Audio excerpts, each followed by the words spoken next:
What's up, everybody? Welcome to Let's Play, where we cover the intersection of books and video games. I'm Jonathan, and today we have a very special guest. I'm joined by Amy Mallett, who's the social content and community manager. Right. I could be the social commute manager. I could just make sure everyone gets to work. Yeah, you're the commuter, yeah. In a just friendly make sure everyone gets on the train properly. Yeah, social content and community manager. All right, that is I. Sorry. That is I. Hello. This is super exciting. I've been buzzing about this all day, and I was reading up on theories and stuff on my lunch, and I feel like I went into an extra long rabbit hole that I probably didn't resurface from for quite a while. So nice. Let's get into it. So Amy is here because she is like me, she is a very big Final Fantasy VII fan. And today we're going to be doing a full narrative breakdown of the entirety of Final Fantasy VII Rebirth. So we're going to be talking about character arcs, some main themes that are explored throughout the story, the world building, the narrative design, all that good stuff throughout the whole game. So it should be a lot of fun. And thank you so much for doing this, Amy, because I've been itching to do this for like 10 months. And I've just been like dying to find anyone like my barber, whoever wants to talk to me about this game. People on the street. Like, how do you feel about the complexity of Cloud's character? Yes, exactly. It's a pleasure. Thank you so much. It's this game is whopping, so we got a lot to get through, and I'm excited. And I come away with new theories and new thoughts on the whole story every time I speak to people about it. So same here. I'm very excited to talk with you about it. Obviously, just a quick note about spoilers. So we're going to be talking about the entirety of the game, Final Fantasy VII Rebirth. So if you haven't played it, please go ahead and do that before you watch the video. And we'll see you in like 70 hours. Yeah, exactly. Actually, for me, it was more like 140. But yeah. Oh God, it was more for me. Yeah, definitely. I haven't even got the platinum yet either. I need to go back for that. Oh yeah, neither have I. But obviously we'll talk about that game. I imagine we'll probably go into some Final Fantasy VII Remake. We might even dabble into the original Final Fantasy VII and like Crisis Core and stuff like that. Yeah. All right, so why don't we start in the beginning? So I was very surprised with how this game started. Like right off especially since they released that demo ahead of time, which is kind of like a little bit of a misdirect. They're like, oh yeah, we're going to start this way with the Nibelheim flashback, but like no, 100%, yeah. And obviously like Mr. X is such a big part of this as well. I think like we're going to see a lot of Mr. X from the creators throughout the whole of like, even the trailer has some scenes. The final Rebirth trailer, I'm pretty sure there's some scenes in there that didn't make the part 2. So they're definitely all about like the meta narrative and playing with your expectations, which I do like. Same. Obviously, like things start out, we're in Midgar. It's right after that big disaster at the end of Remake, and they're doing that like news report. It's like Barrett's dead, Tifa's dead. They're carting off Aerith. Things are a little strange. It's really crazy. It's everyone you love is just like lying there lifeless on a stretcher, and you're like, oh my God. Yeah. And of course, like the big reveal is that you start out playing as Zack. Yes. Who was sort of teased at the end of Remake. Yeah. Amy, what was your reaction to kind of just like that opening set piece?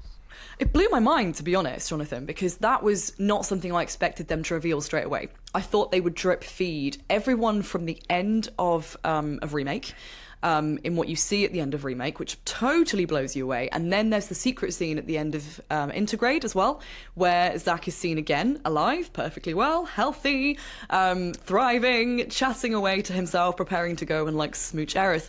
And I think that the fact they confirmed the multiverse theory like straight out the gate, that was pretty unexpected for me.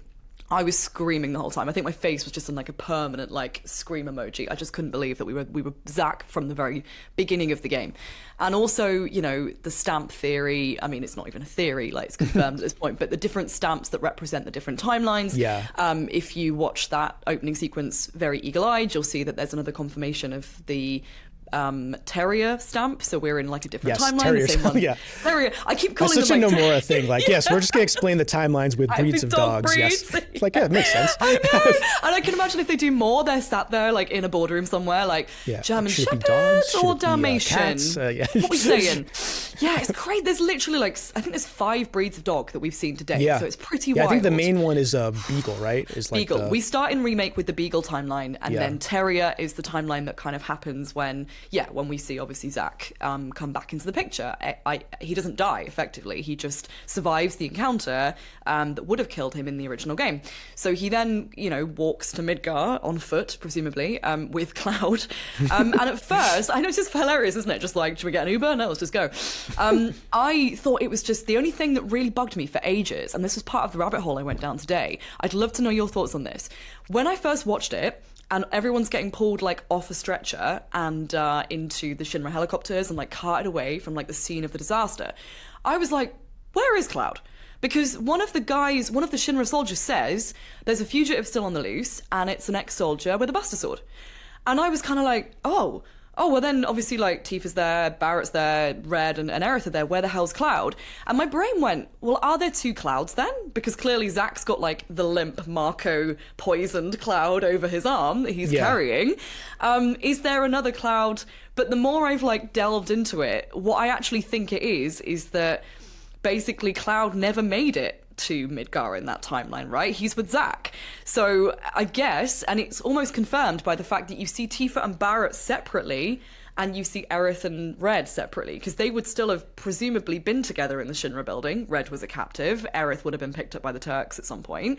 And then Barrett and Tifa would probably have been involved in Avalanche stuff. So actually, it's never really touched upon, but I'm like, oh, maybe either there's two Clouds and one's running rampant somewhere in Midgar, or yes, he never made it to Midgar because it's a different timeline. So that was the only thing at first that I was like, but then where's Cloud? It really freaked me out. I just couldn't figure it out for ages. But yeah, diving into Reddit, that seems to be the general consensus, is that like, yeah, the Cloud never made it in that timeline. That's why he's not there. But it's also quite clever double play, because it's like, are they referring to Zack? And maybe they are. Yes, yeah, because the soldiers are saying they're looking for a soldier.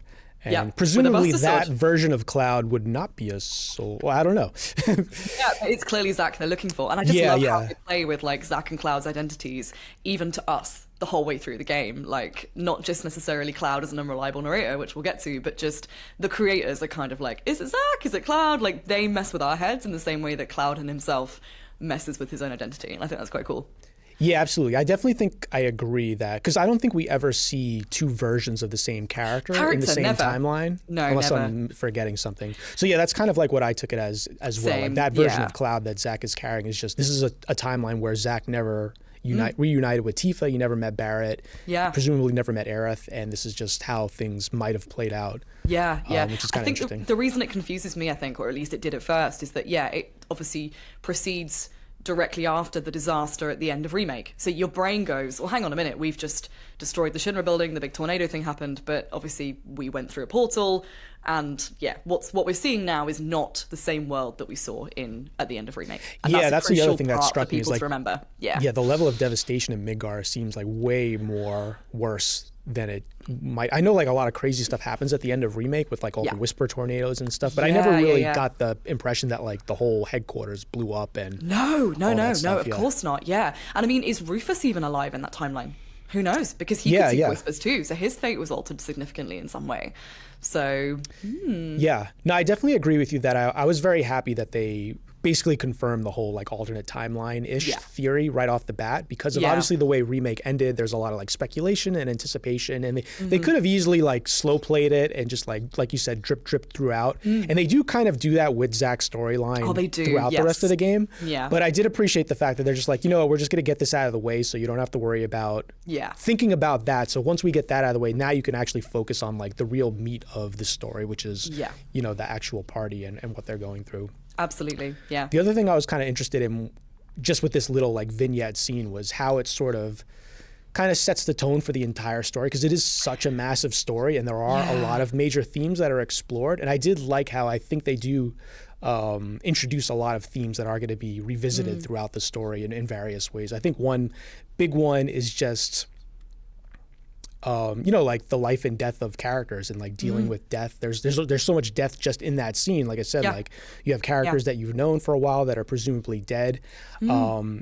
And then the closing image is like Zack holding a collapsed Aerith, which is very much like a mirror of what we're going to see at the end of the story with Cloud holding Aerith, which I thought was really cool. The symbolism as well, the fact that like the symbolism of her death, it's not just like in the dramatic arm drop, but in like the fact that Holy leaves her head, the materia kind of bounces away, like that is deliberate, isn't it? To kind of be like, this is death for her, 100%. Yeah, and it really just made me think that, okay, they're really, I mean, I think we all kind of knew that this game was very much going to be about like, oh, is Aerith going to die? Is she not going to die? Like, what does she represent in this story? But I think that the way they ended that scene is just like really hammering it home. Yeah. And I also like how it's sort of like a reverse of what happens at the end of the game, which is like, in this version, basically, everyone dies except Aerith, right? Because she's kind of alive. Even Red 13, he sacrifices himself for her. And then at the end of the game, it's the opposite, right? Everyone's alive and kicking except Aerith. At least, one interpretation, I guess. Yeah, it is. It's an inverse, isn't it? Yeah, no, you're absolutely right. I also love the rain as well. I feel like this, the whole series uses weather, I guess, through like the nature of the live stream kind of being like the energy of nature and the planet. But it uses like the pathetic fallacy trope a lot, doesn't it? Like Aerith's death is always kind of like, or any death really is all sort of like shadowed by rain. There is always rain. If you think about, we've spoken about Zack's death, so I don't really need to spoiler preface that, but, Zack's death in Crisis Core, it buckets it down. Like, this game really knows how to amp up the drama with the environment. Yeah, no, and I think we might talk about this later, but to me, there's definitely a correlation between water and life and death in this game and the 100%, afterlife. 100%. Obviously, like the life stream, but also you just mentioned like the water. There's like that pool of water that's around when at the end of the game when Aerith dies, and I think that's like a very common thing in like fantasy, also just in like literature, that sort of correlation between water and the afterlife. Like even if you go back to like Greek mythology with like the river Styx and like ferrying people to the afterlife. And that appears later as well. Yeah, actually, there's a part that really reminded me of that. Yeah, you're so right, 100%. Yeah, maybe also think of like Death Stranding, where they do that a lot. They kind of equate those two things. And I think even Elden Ring does the same thing, where they have like ghost jellyfish and anything like waterish is like supposed to be ghostly and spiritual. But yes, a lot of good stuff. Yeah, no, absolutely. So yeah, and then after that, it's a pretty quick scene, but then we move into the actual flashback with Nibelheim, and we see all that good stuff where Cloud and Sephiroth visit Nibelheim, and we basically see. This. Yeah, I do really like it. I think it's interesting because I think this bit, tonally, it seemed like the biggest departure from what they did in the original game. Yeah, I think so, definitely. I also think it's a testament to, and one thing that I just love about the whole Nibelheim chapter is I think it's a testament to how good Cody Christian is as a voice actor, that he manages to act so well as Cloud, but actually Zack. Like the fact that he's able to like keep that puppy dog energy going, like Cloud is telling the story, and this is where we kind of come to that unreliable narrator trope in sort of as a literary device. I mean, it's beautifully explored in Final Fantasy VII, but you get the feeling that like something's off. Like Cloud is telling this story, but his personality in every single moment of this chapter is not Cloud at all. Like it's just not Cloud. Yeah, and I even love how even like the visual storytelling sort of reinforces that. Because in the original game, I think it's like a lot more dark and mysterious. It's basically just like, obviously it was like a different era, so it's just like a pre-rendered background. I think they're just like in the back of the truck, and Sephiroth's just kind of like sulking in the background. He doesn't say anything. It's really creepy. He does his squats. He does his little Zack squats. Yeah, and then Cloud's just like bouncing around. But it's like a static camera. And this one, it's sort of like the reverse. Like you have, even though it's a confined space, like the camera's like whipping around. It's like this really elaborate like one take where it's like flying around. And it's cool because it always hides Sephiroth, even though it's like doing like 360s and like getting into close-ups. And then obviously I feel like that's like a representation of like how energetic like Cloud is. And like you said, it seems like if you know like the history, obviously you're immediately going to go to like, oh yeah, that's not him. But even if you don't know that, I feel like it still kind of works because you might also like read it like, oh, look how energetic and youthful Cloud used to be. This is so sad. Like, absolutely. It doesn't spoil the twist because you're kind of like, oh, okay, I guess this was kind of like 16-year-old Cloud, you know? He's got his whole life ahead of him. Yeah. So I definitely love that. And yeah, so how do you think, like, overall, like, obviously a lot happens in this scene. Sephiroth finds out a little bit about how he was created, and he flips out. He burns down Nibelheim and goes on a murdering spree. Overall, how do you think, like, this works as, like, an origin story for Sephiroth, and it's setting him up as, like, the main villain of this game? Oh, that's a brilliant question. I love the mythos, and I think you worded it as mythos as well when I was reading our sort of collective notes. Like, I love that phrase mythos around Sephiroth, because I think he's the shark in Jaws for a lot of the time in Remake and Rebirth, like, and in the OG as well. He's always present. He is omnipresent, both in the way that he reacts to the characters, like, he always is 3 or 4 steps ahead of them. He always knows something they don't. He has that kind of, like, almost godlike energy where you feel like he is miles. He's playing a completely different game to everyone else, and that makes him formidable and scary as an enemy. But also, just like, his mythos is built up so much in the lore of what other characters say about him. People talking about how he was, like, the best. You know, he was a soldier that never got topped. He was the strongest, the toughest. He is the stuff of legends. And the fact that he's kind of prophesized all the way through as this figure, this godlike figure, this deity, the fact he's deified in that way, because you never really properly meet the real Sephiroth, obviously, because of all the clones and stuff, but it creates that, like, looming shadow of that moment, like you say, when he gets out the back of the kind of the car and takes Cloud under his wing for the first time in Nibelheim, and he, you know, absolutely annihilates the monsters that Cloud is fighting. And it just creates that, like, oh my god, this guy is, like, on another level. And while we're talking about his origin story as well, obviously, like, this is, you know, partly for people like me who love literature and also love games. I love that there is a lot of crossover between Gothic fiction and Final Fantasy VII, and you can't deny that there is a lot of influence with Frankenstein in Sephiroth's origin story. 100%. Like, it is, I mean, it's not just the fact that, you know, he's created in a lab by Hojo. It's not even the kind of medieval Shinra mansion of it all, and the fact that it feels, you know, kind of very gothic in that way.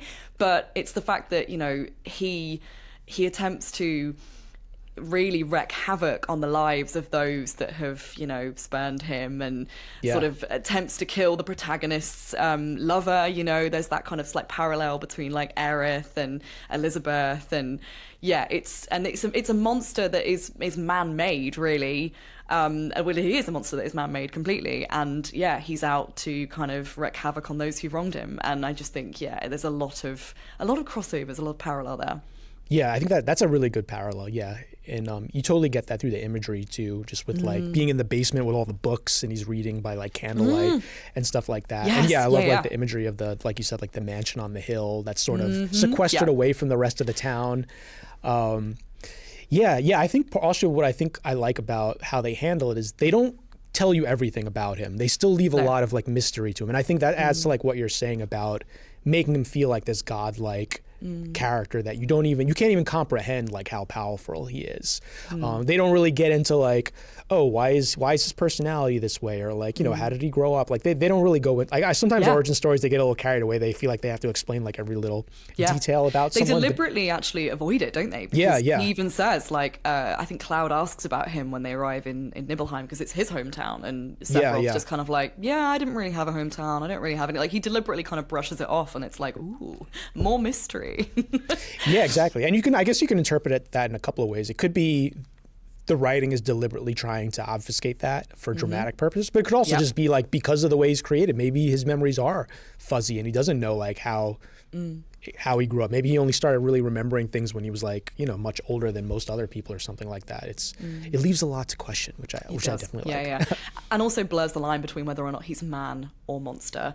Yes. Again, going back to Frankenstein, I think it's the fact that he is so strong and so mysterious. They blur the line between whether it's supernatural or natural. Like, even he says, you know, I never really knew my mother. And you're like, okay, well, you know, how are you? Because you don't have any reason, especially if you come in completely fresh to the series, to suspect that he isn't human. You know, you just assume he is like everyone else, but for some reason is really good at swordplay. I do like the way they kind of characterize him, because even when he's, like, talking in the beginning, like, you can you can tell there's something wrong with him. Like he's always a little awkward. He tries to make like a joke here and there. He's like, "Oh, are you gonna talk to your sword again?" Oh, I'm like, hey, I feel for him. He's that neuro-spicy kid, you know, at the party. That's just kind of like, how do I blend in with the other humans? But yeah, there's something very different about him, and I really enjoy that otherness that they create to him. He's somehow subhuman, even from when he is still not insane, not a megalomaniac. And what I think works, like if Sephiroth was the only bad guy in this game, I think it might get a little tiring, right? Because he doesn't really have like a charismatic personality, and he's not doing a lot of talking. But because I think one of the strengths of Final Fantasy VII is they have such a great cast of villains, amazing, that we get all that good stuff from like other characters. Absolutely, So 100%. Sephiroth totally works like exactly like you said, like just like a malevolent force, like a Jaws. That's just this unstoppable thing that you have no idea how to stop. Yep, always there in the background, always watching, always 5 steps ahead. Oh. Yeah. And the other thing I like about this is they kind of tie in Cloud and Tifa's origin story in a way to Sephiroth. So you're kind of doing like multiple things at once. Yeah. So you're also getting good information in terms of like, why did Tifa end up in Midgar? Why did she join Avalanche? Or why did Cloud end up in Midgar the way he did? You don't get like all of it, but you can start to put the breadcrumbs together and start to see how this event obviously like changed their life forever. Yeah, 100%. Yeah. All right. So yeah, we get through that, and then we flash back, or we go back to Calm now, where Cloud's obviously telling the story to the party. And yeah, I mean, one thing I just love about the Calm scene, for me, I just love that right off the bat they're introducing conflict within the party. Yes. With that conversation between Tifa and Cloud, and then Sephiroth is like, oh, he's planting the seed in Cloud's head, like, oh, is Tifa like really real? What's going on? I think this does something that the original probably didn't do as well, which was sort of like really piece together like how messed up like Cloud's story is, and the characters are obviously aware of this in this version, and Tifa and Aerith are kind of like questioning like why there's all these gaps and why certain things don't make sense. Yeah, so I definitely really like that aspect of it. I prefer that, definitely. Like I say, the unreliable narrator is something that I think, you know, we often, after the fact, it's retrospectively, we kind of go, oh yeah, okay, we only really got that one account. But I love that both we and the other characters begin to question his sort of his recollection of certain events as you go through.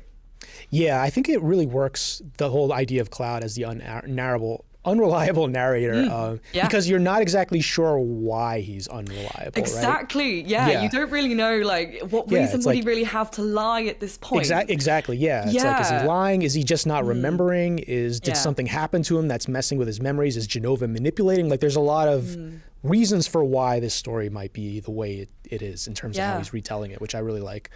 I can't remember exactly where I read it. It might have been on Reddit, funnily enough, or it might have been like an essay or something. But I remember someone making a really good, and if I can find it, I'll link it to you so you can like put it in the description and stuff. But someone, I remember making a really good case for like why Final Fantasy VII's unreliable narrator is very similar to Fight Club. In the way that like this kind of identity is constructed for Cloud, and how he sort of like, you know, obviously, you know, in the sense of like Tyler Durden, there's almost like two individual sort of characters working together. But yeah, the fact that like everything is bravado, like he's basically built up his entire origin story, and he's almost convinced himself of it. Like he's like all the trauma, everything he's been through.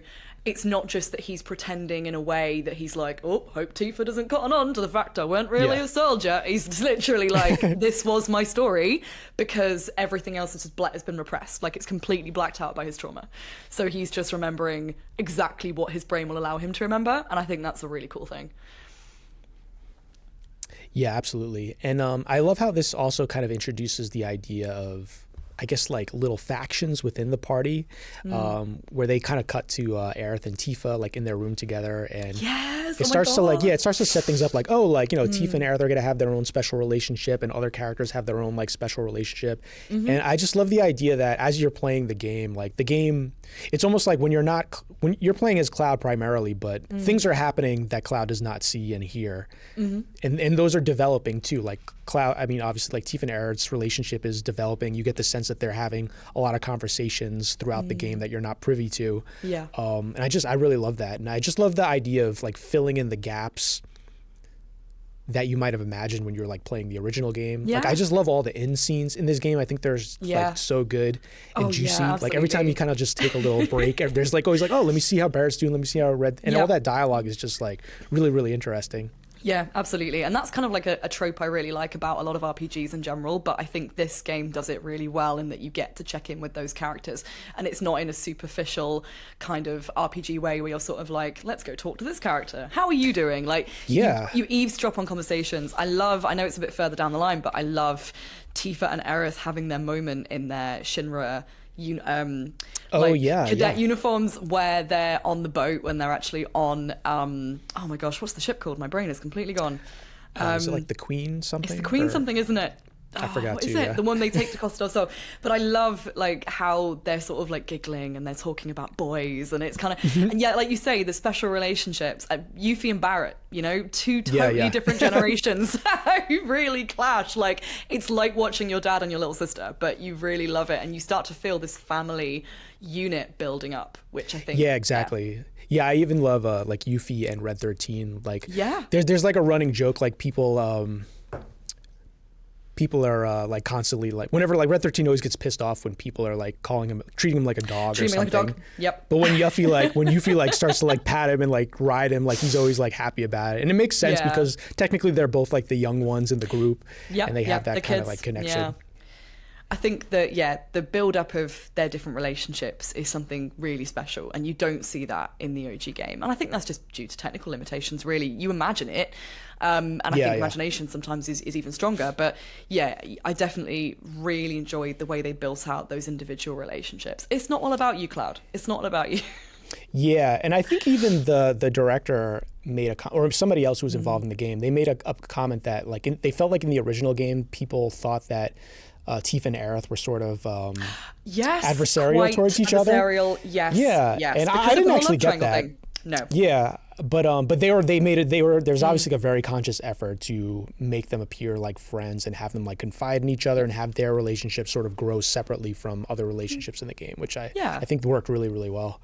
Absolutely. And I think there can still be those moments of slight, I like the bit in when they leave Calm and Aerith and Cloud have been on a date and Tifa is like, girl, what? Like, that's my favorite scenes. But I think there's allowed to be that slight kind of like, but also they can care for each other in the same way that sisters bicker. It's that kind of, and I think there's more depth to just, rather than it just being two girls are out for the same guy. Like there's no depth there. There's no real complexity to like, it's not how real friendships work, especially when they've been through all they've been through. Like, of course they're going to have a great bond. Like, it's not as black and white as that. Yeah, absolutely. And shout out to Cloud's motion capture artist who like really perfected the like awkward shrugs and like, oh, you're holding my hand. Like, oh, yes. I love that scene so much. I've actually, when I worked for PlayStation Access, that was one of my favorite edits that I made. I made a video. I made a reel of just like, it's just 46 seconds or something of Cloud being awkward. And it's just women flirting with Cloud and Cloud being like, where? It's my favorite thing. Yeah. No, it's fantastic. I do love like the characterization of Cloud as a main character because, obviously like flaws are usually what makes characters interesting. And it seems like the only thing Cloud's good at is fighting. Yeah, he's just riddled with flaws.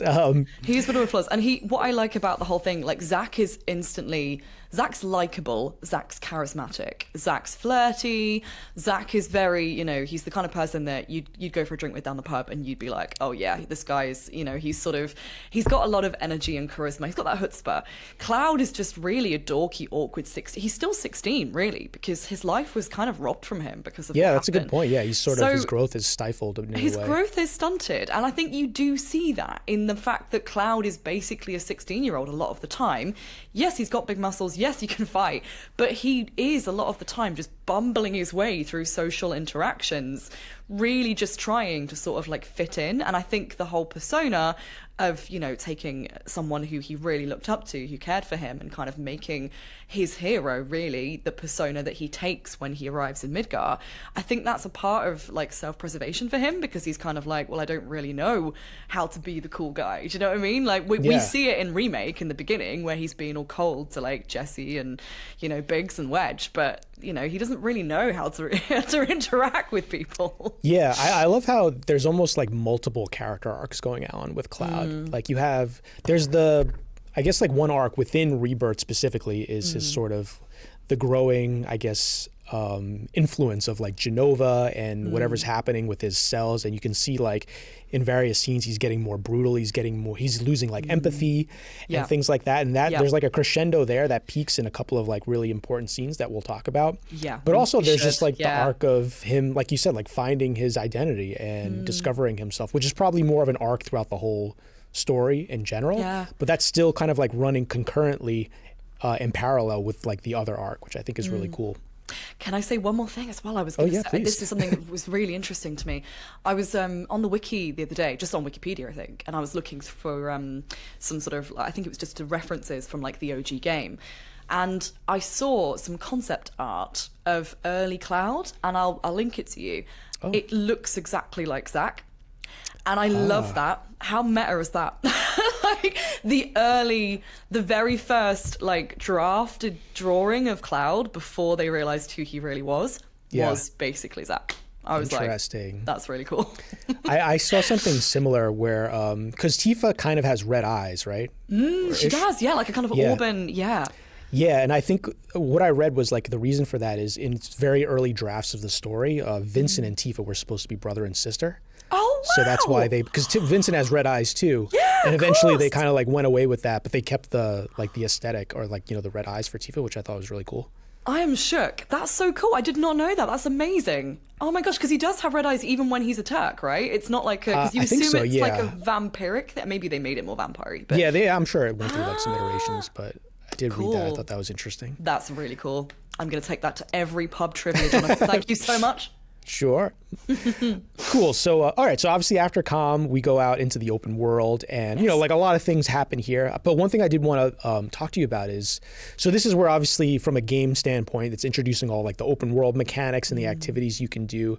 But I was interested in your thoughts with how this game in particular approaches like the open world storytelling and how it's sort of like, I always felt like sometimes when you're trying to tell like a very well-paced linear story, it's sort of at odds with an open world game, obviously, because you can do all these different things, you can do them in different orders. How do you keep the pace? How do you make sure that things feel coherent? Yeah, absolutely. And I thought this game had a very good or really smart solution where it's sort of like, there are open worlds, but they're more like open zones, and in order to like get to the next open zone, you have to hit certain story beats. And I felt like that was a really good sort of like middle ground where you do get that sort of vastness and freedom, but at the same time, when you're in the grasslands region, there are a bunch of like side missions, but most of the side missions are directly related to what's happening at that point in the story, which is like you've just escaped Midgar. So a lot of the side missions are related to like still Midgar's influence in the greater world, still like kind of like getting to know the new characters in your party, like with Red 13 and people like that. Yeah. Like I think there's a side mission where you find out that his like sense of smell has gotten smell like dull gone. because of like his imprisonment, which I thought was really nice. So I just thought that just approach was like really smart and satisfying. I completely agree with you. I think there were some parts where I think the pace for me definitely kind of I don't think they nailed it every single time, only because I think there were moments where you got a lot of story and things got really, really dramatic, and then they were like, boom, open area, do 6 side quests before you can move. You're a bit like, whoa, no, I just want to find out. I don't think they nailed it every time, but certainly in the earlier sections, while the drama was still kind of like fairly low, I do think they nailed it with the grasslands and with the kind of post-calm section, because you've just been unleashed into this open world, right? And one thing I did love about the way they do side quests, or the kind of content of the side quest in 7 Rebirth, is that they actually do offer something about the characters.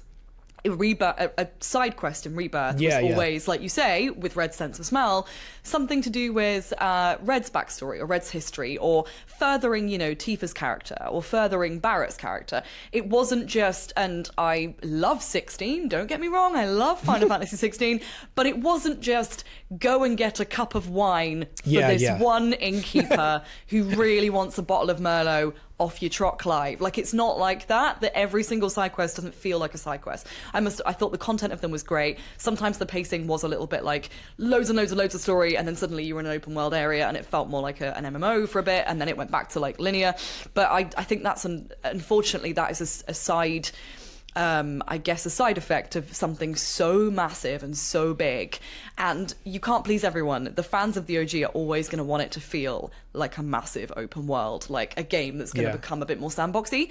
So yeah, I think they balanced it well the majority of the time, and I do agree with you. Yeah, I think each of the side quests offered something. One thing you brought up in your notes, which I thought was brilliant, is that you get a real sense of the world building of Shinra in the side quests, because everyone you meet, especially early on in the first couple of chapters, has been wronged in some way by Shinra, and you kind of get this like overarching, you know, I think you worded it brilliantly, like it's corporate greed, and it's that idea that like all these different lives have been damaged, and you know there are degrading soldiers, and you know there are people whose land's been taken away, and you get this feeling of like the David and Goliath story really starts to take hold, in that you are the little people, you know, fighting against this massive corporation.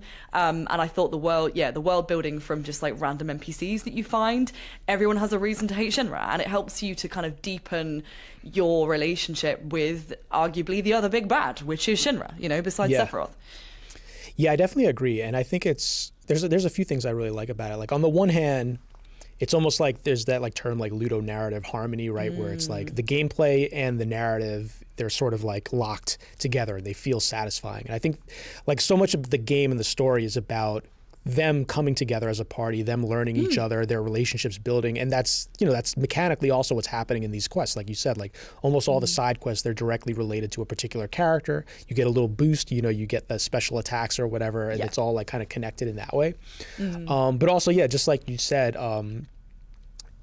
you always get rewarded with like bits of story. That's why I felt like compelled to do every single thing in this game, because even like some of the wacky side quests and like mini games, usually there was some kind of like nugget of story that in some cases was like pretty important. Like I think there's one in the grassland section where I forget exactly what you're doing, but it's with the innkeeper in Calm, and you end up learning that he was also like a soldier, right?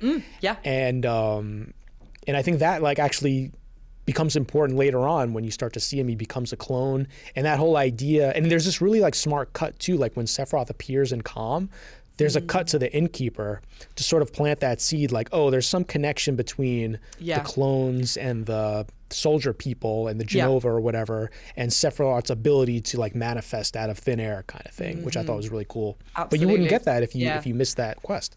Yeah, exactly. It's all very it's stuff that is actually quite crucial to the plot, and it does add flavor, and it doesn't just add sort of like a little bit of set dressing. It actually is a big part of and you're right, actually, I forgot about that, like that deep, you know, you're playing and you're thinking, oh, I guess I'll get back to the main, because there's always that joke, isn't there, in RPGs, like, oh, I guess I'll do 20 hours of side quests, and there's like the main boss is waiting for you, like, you're gonna come save the world or what? Why are you helping a guy find his chicken? What is happening? But I think in this game, there is an incentive, very cleverly, from the strength of the writing and the characterization of getting to know your party, that actually makes you want to do the side quest to flesh out those individual meta narratives. And then also like the fact that even if it's just a goofy one, like a funny one, I mean, the chicken one, actually, funnily enough, later on down the line in Gongaga, is so weird. But I read this thing, I can't take credit for saying this at all, I remember reading it somewhere, and I can't remember who said it, but someone made a great point once where they said, they were comparing like FF8 and FF7, and they said FF8 is serious... FF8 is goofy characters in serious situations. FF7 is serious characters in goofy situations. And I feel like that is actually so true, because you want to see like Barrett getting frustrated at like having to lead a chicken, and like I remember the dog chasing bits, you know, where it's like, I love that side quest. Oh my god, and they're just it's just so silly, but like you love the characters so much that you don't mind seeing them in those like really menial situations. Yeah, absolutely. And just to like kind of extend that to like the whole game, I think if you look at this game from like 10,000 feet in terms of the story beats, it's not like a plotty game. There's not all these like amazing, crazy turns that are happening like every beat, and you're going in all these different directions. I think primarily I would describe this story as like a character-driven story, and like the meat of the game is like, okay, now we're gonna go to Barrett's hometown and learn about why his history with Shinra, or now we're gonna go to Cosmo Canyon and learn about Red 13, and I think because this game is like largely about freedom and exploring the world and making you fall in love with the world and its characters, I think that approach actually works. It might have actually been a little disorienting if the plot was like flying around all over the place. But I think the writers really understood that this game is all about character. And they did such a great job of just brilliantly voicing each character. Like every word they say, it just like screams like what that character's about. Like Barrett is always, headstrong, and he's airing his grievances about Shinra, and he's like, oh, why do they do this? Oh, they're brainwashing the people, blah blah blah. And Tifa's always like she's kind of like the moral center. She's always compassionate, and she wants to make sure maternal, everyone's, isn't she? Yeah, exactly. She always wants to make sure everyone's okay. And I like that Aerith is very much, she feels kind of like the avatar for the player, because she's the one that's inexperienced in terms of her exploration of the world. So she's always the one who's like, oh my God, look how big this cavern is. Or like, oh my God, look at that. Yeah, that's true actually. Yeah, she's so all I of really us. like that I guess, framing. But yes, we do have lots to go through. So yeah, then next they go through the Mithril Mines. They have that bit with the mines with the Turks. Yes, I mean, if you can't really tell because my t-shirt is lower down, but I am. Oh yes, I see. Oh, is that Pulp Fiction with Rude and Reno? Oh, nice. The Turks, I think, are like two of my. Well, I mean, I say I think they are. I know they are. They are probably my favorite characters in the whole thing.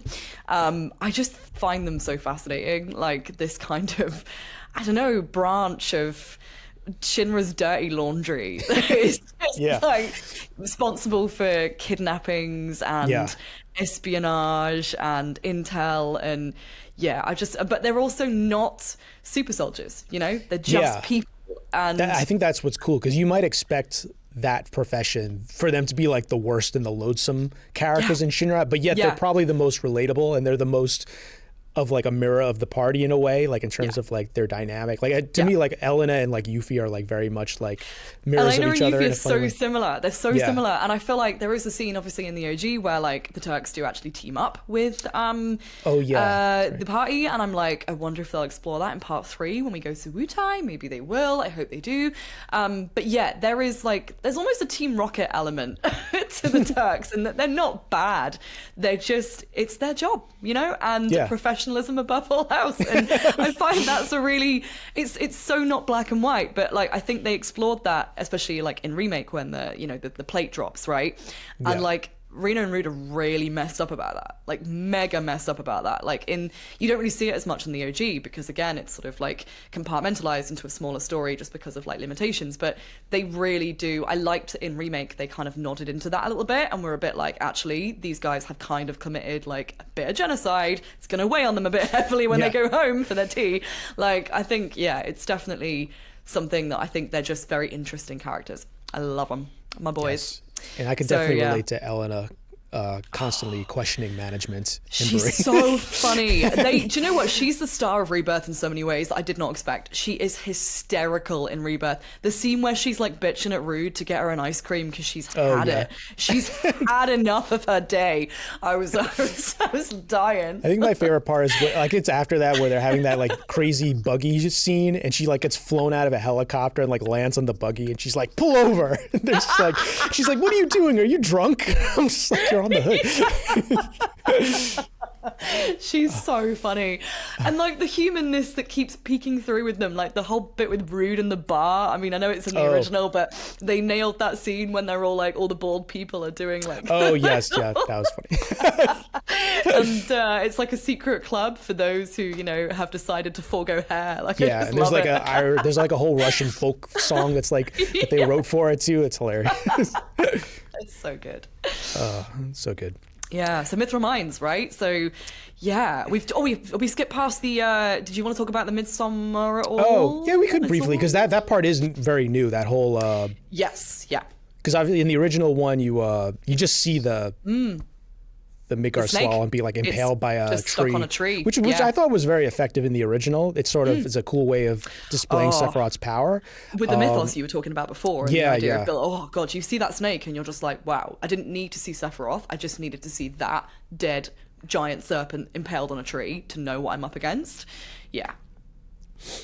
But yeah, what I did think was interesting in this was the whole thing where, you know, that you have the boss fight and then Cloud gets kind of like pulled underwater. Yep. And then this whole sequence where like Sephiroth just kind of like materializes and basically, I mean, the way I read it is that he's saving Cloud. I don't know how you interpreted it. Yeah, I didn't know necessarily whether he was saving him, because he sort of, it's a weird one, isn't it? Because I do agree, and I do think the point you made, does Sephiroth need Cloud for something? Which is obviously why you were, you know, responding to, or did he save him because he needs him alive? I do agree with that. I think there is definitely, well, you know, as we know, Cloud is a puppet and Sephiroth has grand ambitions, and I think there's definitely a way that he's 100% keeping Cloud alive. I wasn't sure if it was saving. I thought, because he kind of... he definitely gets the Midgar Zorma, or the Midgar, I keep referring to, it's called something different, isn't it? It's the Zolom in the original, the Midgar Zolom, I think? Yeah, because there was some like mistranslation of that. I guess it's like a Norse monster, but the translator, I think it was just like one guy who had to do it like during his like lunch breaks. And he's just like, Midgar Zolom, that sounds about right. That sounds great, that'll do. I feel like he definitely frees him from the creature. So maybe he does. But then afterwards, he's sort of drowning, isn't he? Like falling backwards. And he sort of sees Sephiroth there against the light. Yeah, that's where I was kind of confused, because I wasn't sure, like, how did he get out of that? Did the party somehow save him? Did Sephiroth use like telekinesis to pull him out? I guess maybe they purposefully left that to be interpreted. Yeah, I was always unsure about that scene. I feel like he maybe almost just comes out of the water, because that part of things with Sephiroth, you never know if it's a hallucination, do you? So it could be that was just Cloud, like as he falls in the water, clearly something was there because the snake got, you know, impaled, so something appeared. But then when Cloud comes out the water, he turns to Aerith and he says Sephiroth, and she's like shakes her head. So maybe it was something else. Maybe it was Cloud. Maybe he did that by himself and just kind of came to afterwards. You know, his brutality, like you say, like that. Yeah, but I agree. That's a really interesting scene, because you're like, did he save him, or is Cloud just imagining it all? But the snake definitely is killed by something that isn't Cloud, and then he just kind of wakes up and he's like, oh, okay, cool, I'm fine. So that's good. Interesting scene for sure. Yeah, I did love the whole Mithril Mines bit. I like how you get like a little bit of a hint of Garrett's past, because, you know, he's the one who's sort of familiar with the mines. So you sort of get that kind of nugget that, I guess he was a miner and he sort of like knows his way around these kind of places. Yeah, it's the first little hint for Corel, isn't it? Yeah. Yeah, I did like that a lot. But yeah, they get out. We start to... Oh yeah, one thing I thought was interesting too is how I feel like this game uses the clones and the party's empathy and protectiveness of the clones sort of as like almost like a litmus test to see like who in the party is being empathetic and who's compassionate. I think it's cool. I think in that first scene, they sort of like, I think a few of them, they like collapse into a cavern or something. And I think it's like Tifa who's like, oh my God, what happened to them? Yeah. Yeah, and then Cloud's just like, oh yeah, well, you know. Yeah. And she kind of looks at him like, what? That's it? Yeah, no, exactly. That is, a litmus test for empathy is a really good way of, expressing that. Because, it helps to further character, which is what it's all about. But yeah, I think you're right. And also, they're like a weird homing beacon, aren't they? Because it's never really, this was something I kind of went back and I tried to find the scene where they talk about it. But they never really sort of overtly say, these guys are going for Sephiroth, we should follow them. They just Cloud's just like, I think they're looking for Sephiroth. And Aerith, in her I love that a lot of people keep calling her Omni Aerith, which I think is so cute. Aerith is just kind of like, I feel that way too. And then it's just sort of, they kind of just go for it. And I think, it's a weird, again, that's almost the reunion theory playing out without our knowledge, isn't it? Because they're kind of being forced to follow them. But is that all part of, what's actually happening, which is Cloud seeking to reunite? I love that it calls into question, like, is Cloud wanting to follow the clones because he does think that they're going to lead him to Sephiroth, or is he just being whatever's driving the clones or leading them, the same thing as leading him? And I love how they sort of explore that in a lot of scenes throughout the game. Yeah, it could be a Bioshock situation. If you played Bioshock, I have, yeah. Small spoilers for, well, it's not small spoilers, big spoilers for BioShock, but it might not mean anything if you haven't played it, but big spoilers if you want to quickly skip over it. But it's almost that would you kindly effect, isn't it? Where you're like, is Cloud doing this like for himself? Or is he just being like, his agency being completely robbed by something out of his control the whole time? So yes, so many questions. Cool. So then, all right, they go to the Junon region. Some good stuff going on there. And then I feel like this is where, at least to me, when I was playing this the first time, I really got the sense that the devs were really like cooking hardcore. This is where it just felt like they were, if there was a stone to be unturned, they were going to unturn it. Yeah. And if there was something in, like, everything in the original is represented and usually vastly expanded in this one. And there's just like so many cool things going on just in this scene, which was basically just like a town that you explore in the original, and there's some fun mini games. But this one is just like a whole huge set piece, and there's so many different characters being introduced. You have Yuffie, you have Roach, who I love. I kind of love Roach because he's the character that no one asked for. Yes. He's just that guy. And I love that the game is kind of like, it knows that it knows that a lot of people hate Roach, and it kind of plays on it, because every time he turns up, everyone's like, oh, it's that. Oh my! I think one of my favorite bits is when he first shows up in Junon, and they're like, he's just like screaming and carrying on outside, and they all walk out, and like Barrett's like, who the hell is that guy? Is that a friend of yours? And he's like, Cloud's just like, he's a pain in my ass. Or something. He says something like that. Like, who's that? He is. Like, Roach isn't really a threat, is he? But he's just sort of there, and like, oh, he does make me laugh. But what I think is kind of cool is that, he could just be looked at as, a fun anime type character that's just there for like comic relief and to be over the top. And in many ways he is, but I do think, especially later on in the game, they do utilize him in a very clever way. Yes, I must admit, when I first saw Roach again, I was a bit like, this is just like that one annoying guy that they obviously, it's big, camp, flamboyant anime energy. And actually, they use him as a great storytelling device to kind of foreshadow, as we'll get into a bit later, what might happen to Cloud, because he is a soldier and he degrades, bless him. He starts going, it goes very, very grey and very, very weary looking. Yes, and it's not very fun. sad. It does make you feel sorry for him. It does. It He's does, a pain because in he, in many Cloud's ways, ass, if it can happen to him, who's like bouncing off the walls and has so much energy and charisma, then what's going to happen to Cloud, who doesn't have even that going for him? Cloud is literally like a zero he just all turns the time. into a puddle, Poor guy. Oh my god, that's funny. So obviously, like, so much stuff happens in Junon. You have like the whole parade thing. There's the thing where you meet Yuffie and she tries to assassinate Rufus. I do love the whole bit where Rufus tries to kind of like recruit the party and get them. I loved that bit. That whole bit in Junon with just after the ceremony, because it's all levity, isn't it? It's all silliness. You're all doing the parade. It's a rhythm action game. Everyone's having a great time. Barrett's in a sailor suit at one point for some reason, and everyone loves it. I say for some reason. It's not the highlight of my life, but it was, it's whimsical and it's daft, and you're kind of there like, oh, this is just a bit of fun. And then the assassination thing with Yuffie, and you're obviously like trying to stop her from doing it. When you then get called up, it goes like the tone changes in a beautiful way. It's almost like a political drama at that point, because that standoff scene between the three characters and Rufus is so like, the tension is so well charged in that scene. I remember just watching it with my fist in my mouth, like, oh, because you just don't know what's going to happen, because Rufus is so calculated and so cold, and he's like, is he playing them? Like, what's his deal? And I mean, for those who don't know, like in the wider compilation, slight spoiler, Rufus is, and I think one of the other characters says it, I think it's Glenn later on, but Rufus does march to the beat of his own drum. Rufus is out for Rufus. He's not out for anybody else. Yeah, what did you make of, because this is where they also introduced that sort of side story with Glenn and the whole like larger conflict with Wutai that's sort of brewing, which I think very much is a setup for part 3, but... I think so. Yeah, 100%. I think I'm just curious, like, what did you think? Because they do like revisit it quite a bit throughout this game. Did you like that added element? I sort of did. I definitely did. It didn't like remove any. It didn't sort of hurt at all. I had to feel for people who aren't as entrenched in the lore as I am, because I feel like a lot of people would have been like, "Who the fuck is this guy?" I love. There's a lot of stuff that will probably come to more fruition in part 3, like you say.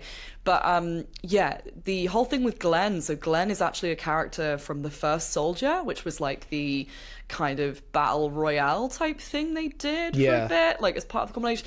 And he was one of the first soldiers. He's not enhanced. Crucially, he's not experimented on. No Marco, no Genova cells, nothing like that. Glenn Lodbrok and a couple of his mates were part of that. They were like the first prototypes for Soldier, but crucially, they weren't Genova-fied in any way. So obviously, when he appears and we see Rufus have the flashback, and Rufus is kind of like, I shot you. Like, we don't know what that's about yet, really. But it's then very obvious that, well, this could be Genova just messing with Rufus's head. And obviously it is revealed a bit later on that, yeah, this is just very much Sephiroth having his fun with Rufus via a dead man. But yeah, we don't really know any more about... I almost feel like I don't know if it's necessarily about Glenn. I wonder if we'll get more about Glenn and Rufus in part 3. We definitely will, because it feels like they left a lot of stuff out, and it all links into Viceroy Saruf, doesn't it? Saruf, which is the guy in Wutai, who again we don't see. Apparently, if you read more into the lore of it, it's heavily implied because Rufus and Saruf in the Japanese like sound very similar. Yeah, I was like a bit of an anagram there. Yes, like in terms of like linguistics, it's almost it's very implied that Rufus is that guy. Yeah. So he is probably doing it to orchestrate some kind of end to the ceasefire to go for Wutai. Like there'll be some political end to it. But yeah, I did enjoy it as a side story. It was something else as a bit of a thread. A bit like the scene in Calm where Aerith's talking to a mysterious voice that then turns out to be Red. Like, it's just another thread for you to follow, isn't it? And something else that you want answers to. And I like that. Yeah. I like not knowing all the answers straight away. Yeah, I totally agree. I think, especially since this game is so big and so many people know the original story so well, these little like nuggets of mystery that they kind of throw in here and there, I do think it really does add to the excitement. I think even the directors like said that like sort of their mantra for this game was like combining nostalgia with excitement and trying to kind of have it both ways. And I think for a large part they succeeded in that. Yeah. And I also just like wanted to comment on like, since this is the second game of a larger trilogy, how this entire story is functioning as like the middle game, because I think it's sometimes it's hard to do, because you're sort of doing like double duty. You're trying to tell like your own self-contained story, but at the same time you're trying to set up part 3 and the grand finale, I guess. Yeah. And I think this is a cool way of doing that, because obviously like they're already in Junon. It makes sense to have a lot more scenes with Shinra at this point. And adding this extra wrinkle, it sort of makes me think like what their plans are for like Wutai and Shinra. I was wondering if they're going to try and take an approach of, because we know obviously like meteors coming, there's going to be a huge threat to the planet. Is there going to be like a kind of situation where, okay, now you have a war between factions, and it's going to be almost like if you've read A Song of Ice and Fire, like that Jon Snow kind of role where he has to like unify all the warring factions to join up and fight a common threat, like that kind of idea. Or like a better example might be like Mass Effect, like Commander Shepard in the Mass Effect games. It's kind of like a similar idea where he has to like unify all these different races and species to go against the Reapers. I'm wondering if they're going to do something like that with part 3. That would be cool. That would be so cool, actually, thinking about it. Yeah, uniting fact. Because, I mean, really, there is a common enemy in Sephiroth for everyone. And this is the big thing, really, that makes him sort of stand out as an antagonist, is that he threatens Shinra. He's threatening everyone. He's threatening the enemies of his enemies. And I think, they could definitely be setting up for that, because in, sort of, again, I know that's not it's the OG timeline, but like in the movie in Advent Children, which comes after, it's like 2 years after the original game, you then realize that actually that's when Rufus kind of has his like slight epiphany, and he's like, yeah, I should probably work with Cloud and the others to kind of like, sort out the mess that I've made. Maybe that happens earlier in part 3. Maybe it's something that Rufus does end up sort of seeing that. I mean, we still wouldn't trust him as far as you could throw him, but I think, there might be a part of that figure of, yes, uniting the different people who are fighting, because at the end of the day, the world is at stake. The White Walkers are coming, like you say. So, but we do see in this scene that Rufus is practical to a degree, because he is willing, because he kind of does that in this scene where he's willing, like, hey, like I have other things to worry about. Why don't you guys take care of Sephiroth and I'll leave you alone. And then Yuffie just messes everything up. Yuffie comes in like a bolt from the blue. God love her. Cool. So so now, like, I think this game already does a great job of having like so much humor and lightheartedness, but I feel like as we get into the ship and the Queen's Blood tournament and then going to like Costa del Sol, it really like drives up the fun and the levity and the leisure to a really high level. And I'm just like curious, like, how do you think this game sort of utilizes humor, lightheartedness strategically, I guess, in terms of like the grand story? Oh, I think it definitely, again, it's that, like, going back to that quote, you know, I've never really forgotten it. Like, it's serious characters and goofy situations. Like, I think it's able to poke fun at kind of, you know, the sort of family unit, this dysfunctional family that's growing aboard this ship, and obviously just in general across the whole of the quest. Like, at this point, you know, we've got Yuffie, who is, or do we have Yuffie yet, or does she come? No, she comes in Costa del Sol, doesn't she? Because it's part of the fight you have. I mean, she's around, but she's not like officially part of the party. She's kind of in the, she's here and there. But I think, you know, you've got obviously Aerith and Tifa having their little girls sesh where they're talking about boys. And then the Queen's Blood stuff, like, it is almost an opportunity for us and the characters. And I think that's what I like about, you know, storytelling, where it kind of like puts you and the characters on the same footing. It kind of almost goes, right, we're traveling to our destination. Yes, we're pursuing Sephiroth, but let's just have a bit of fun. You know, it's been very dark up until now. It's been very like dramatic. Let's just have a little bit of fun. And it lets the player let their hair down just for a bit, you know? Red's walking on his hind legs. It's hilarious, right? Cloud even hums the battle, like the victory fanfare at one point, and it's genius. Absolutely genius. And it's really fun, and you're all having a great time. And then it hits harder when everyone goes to bed, and all of a sudden there's this massive like banging noise and something bad's happening on the ship and people are dying, and it's our first encounter with Jenova. I think it's so clever that they managed to like bookend it in that way. So they just have sort of like, you know, part of the silliest, goofiest scenes in the whole game, and then something really dark and dramatic like that. And I think you're right. It does deliberately use levity and sort of like comedy to kind of directly juxtapose the really almost horror. I mean, Final Fantasy VII Rebirth is not a horror game, but Jenova is like full on horror. Like that is some proper body horror especially stuff that right bit there. like where the fiends are like merging with the clones and they become like something else. Like that was crazy. It's real body horror. It's real war. I mean, there's obviously, we can get into this a little bit later on because I know you've got a section planned. You wanted to talk about like, you know, sort of what Jenova kind of represents and everything. But you know, Jenova is effectively the thing, right? That's what it is. It mimics, you know, those you love, those you fear, and there is a real deep sort of psychological horror in the fact that Jenova can be anything.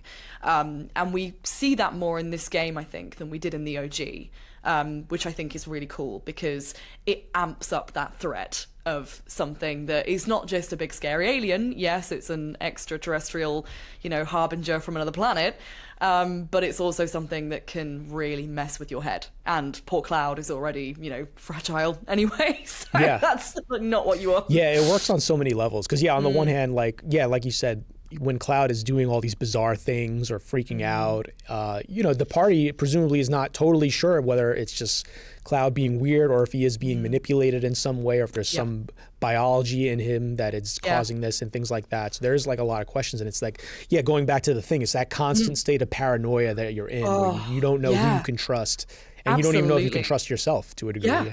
100%. It really is a lot of psychological horror and sort of anxiety building, paranoia, absolutely. Like, it really captures the spirit of the thing in that way. And apparently, I actually haven't read it yet. I've had it for like 3 years, but there's a side story for Final Fantasy VII, a Turk side story. And apparently, I think I've heard of that, it bridges the gap a little bit between sort of what happened at the end of... I think it's either after Advent Children or just before, but it talks a little bit Is it On the Way to a Smile?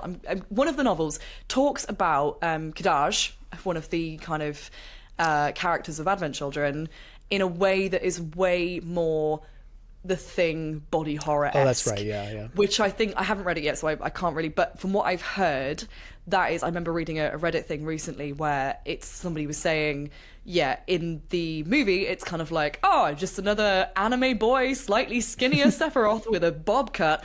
But actually in the book, they explore more about how he can morph and mimic, and it's full on The Thing, apparently. So I'm quite looking forward to looking at that. Yeah, I forgot about it. Yeah. I've only seen Advent Children, I think, once. It was a while ago, though. But yeah, I do remember that guy, yeah. Yeah, it's a lot of people don't even consider it proper canon, but I just like that they're exploring sort of, it's nice that they're kind of, within this remake project, they're looking more into like what Genova can be and why the horror so that's definitely something I do rife. Hope we get a little bit more information on, particularly in part 3. Yeah.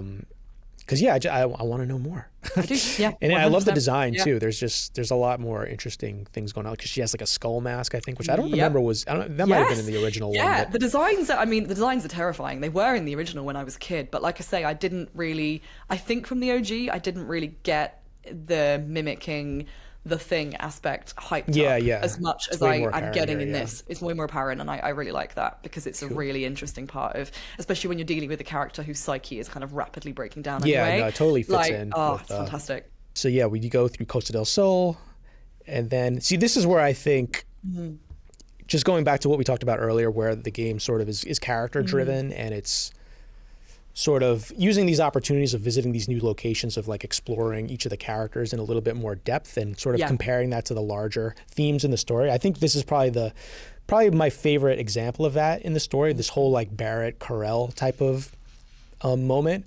Yeah. I just think it's like so well done in terms of like an exploration on, like, almost like a character study on Barrett and why he is the way he is. Yeah.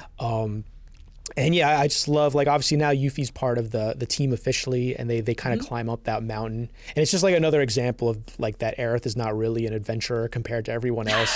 And she's like the only one struggling. I love that. She's so winded, isn't she? And it's actually, the camera is so clever, because it spins around from everyone sort of standing heroically at the top of the hill, and then Aerith's just there like, oh my God, my feet hurt, and bless her heart. Yeah, it makes her even more endearing. Yeah, totally. And I love how you start to get little hints like, oh, Barrett, like I think Tifa mentions like, oh, Barrett seems to be acting like a little strange. And she makes a mention like, oh, like, you know this area pretty well, right? Or you're from here. And you can see like his mood is just all immediately like downshifting a little bit. And you know that there's something going on in this area that's like upsetting him. Because like Barrett's usually the one who's kind of like taking charge and like being impulsive and running head on into situations. And now all of a sudden he's like a little bit reserved. So I do think it's like really good foreshadowing in terms of what's going to happen with his character. Yeah, I agree completely. I really thought that, like, obviously we'll get there when we get there, but I thought like the way that people treat him when they are eventually like they get, I guess you're right. It's the build up, isn't it?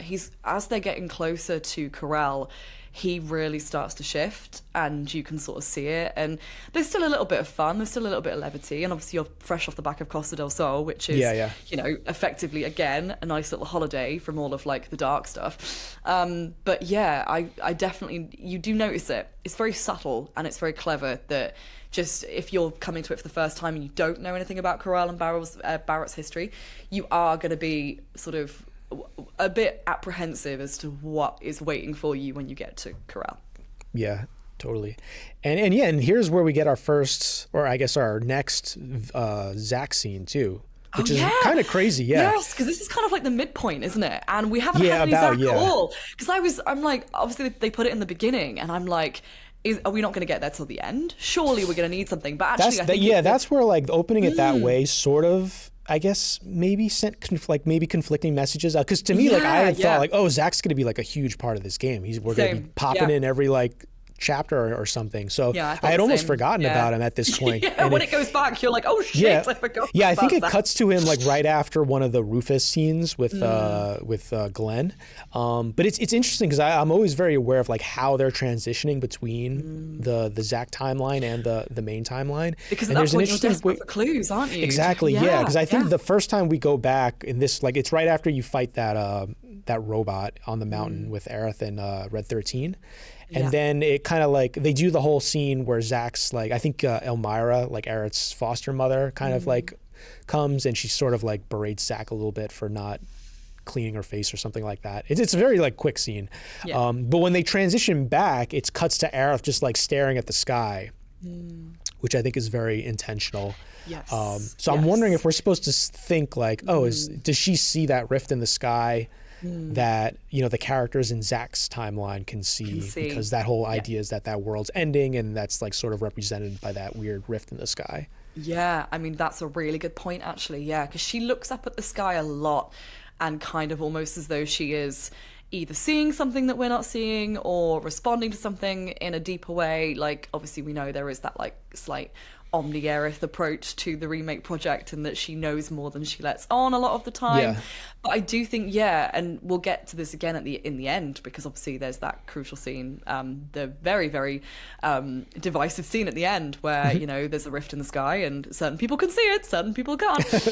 But Aerith, that could be something. I didn't really think about that, but you're so right, because there is that when she comes out of Midgar for the first time, she looks at the sky, and they changed the line of her dialogue, didn't they? I did, I read that, apparent. Because originally she says something like, I miss the steel sky or something like that, right? Yeah. And then they changed it to something to imply that she was looking at like a rainbow or something that implied she could see a split in the world or a sort of convergence in the world and the multiverse that other people couldn't see. So I think you're absolutely right. There's definitely something in that she is either she's either being able to somehow like tap into that other world and she's viewing little bits of it, or she's feeling something. And we know that she feels things through the live stream differently to most people because of her, you know, nature, etc.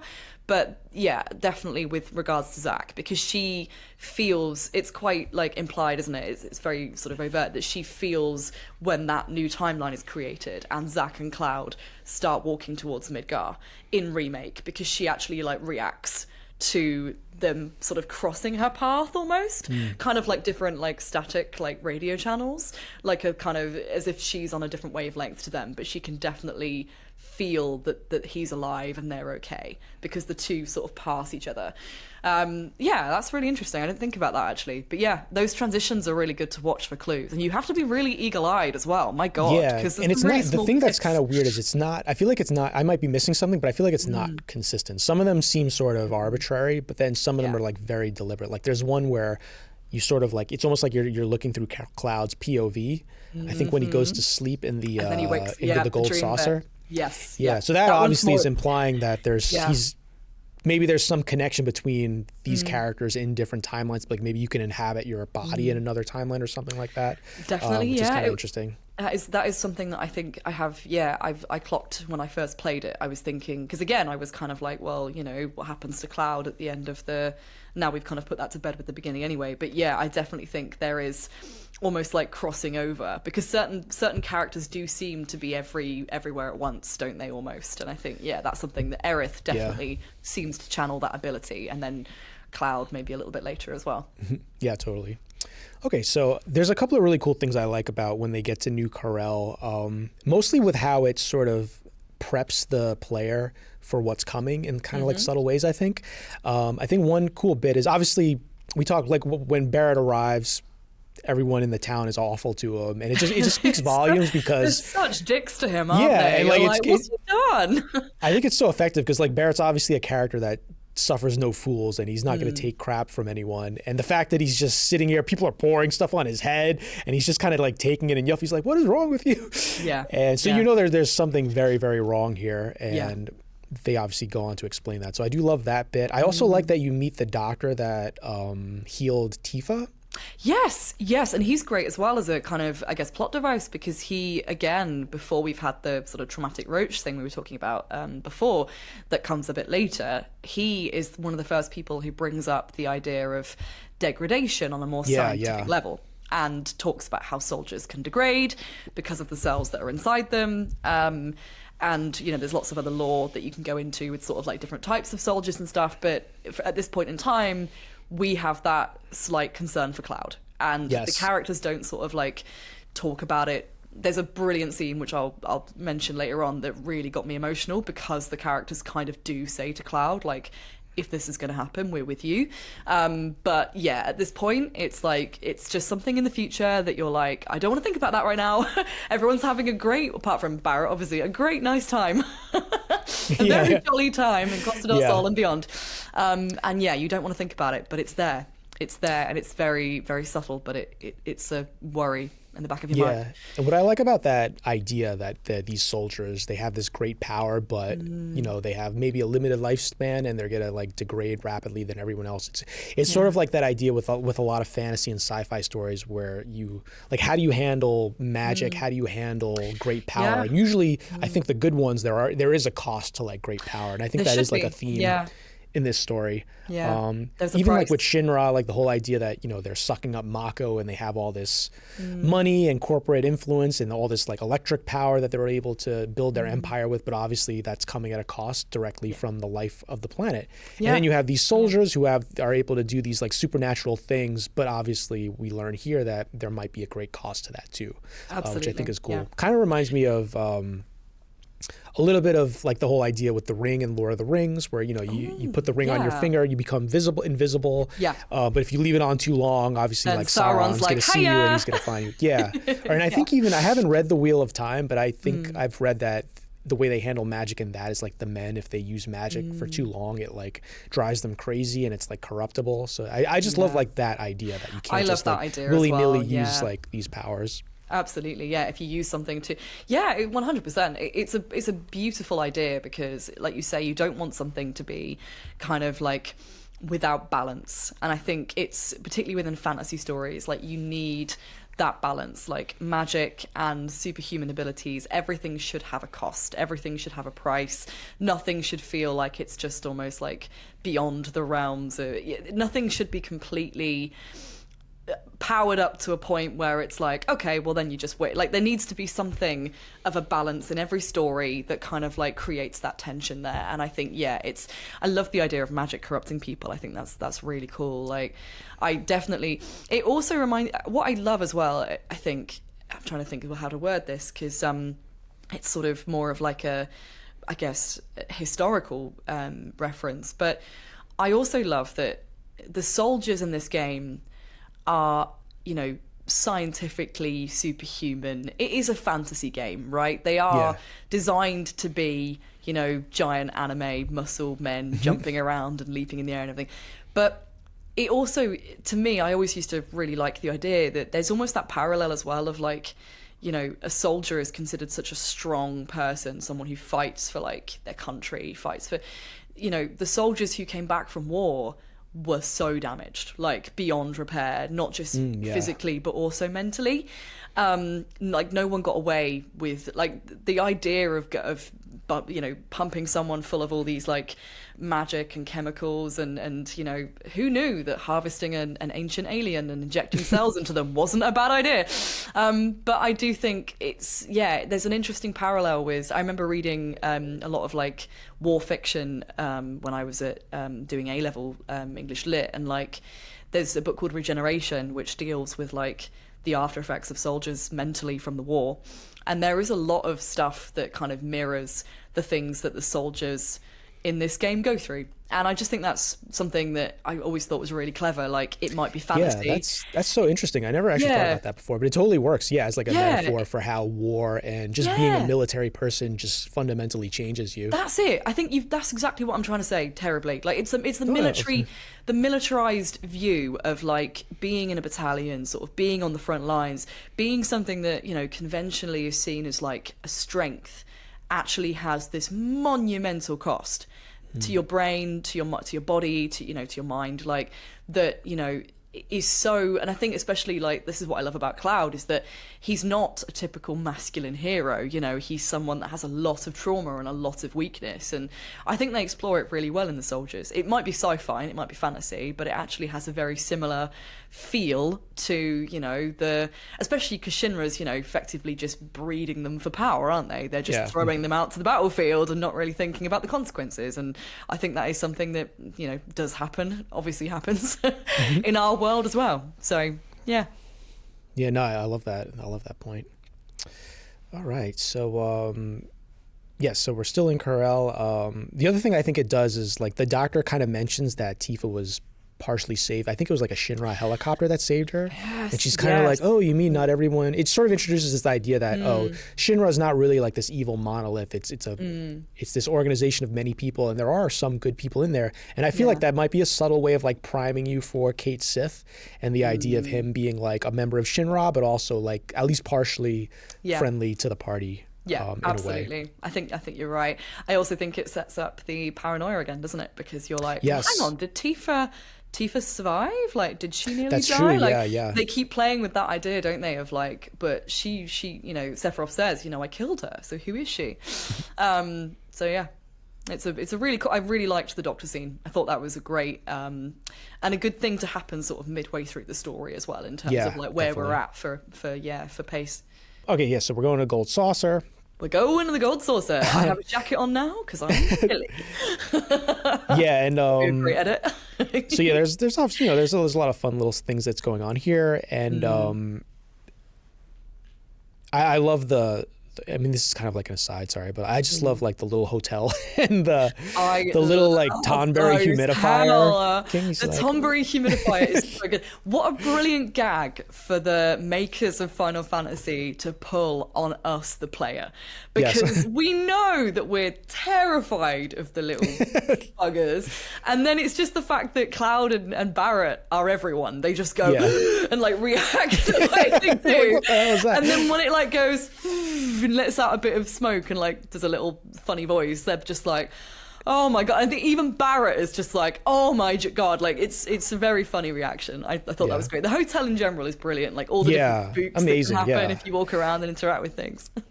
I think like story wise though, it's because this is where Cloud kind of like, he's not feeling well, he takes a nap, and that's where we get our another transition to the Zack timeline, and it's super quick. I don't think much happens. I think what is important is that I feel like it's a mechanism to remind us of Marlene, because of what's happening with Barrett. So it feels like a very strategic kind of reminder that, hey, like Marlene's in Midgar with Elmira, and when that's happening in the Zack timeline. So it's not like, it's kind of confusing in terms of like how that, like, is this also happening in our timeline in terms of like Marlene?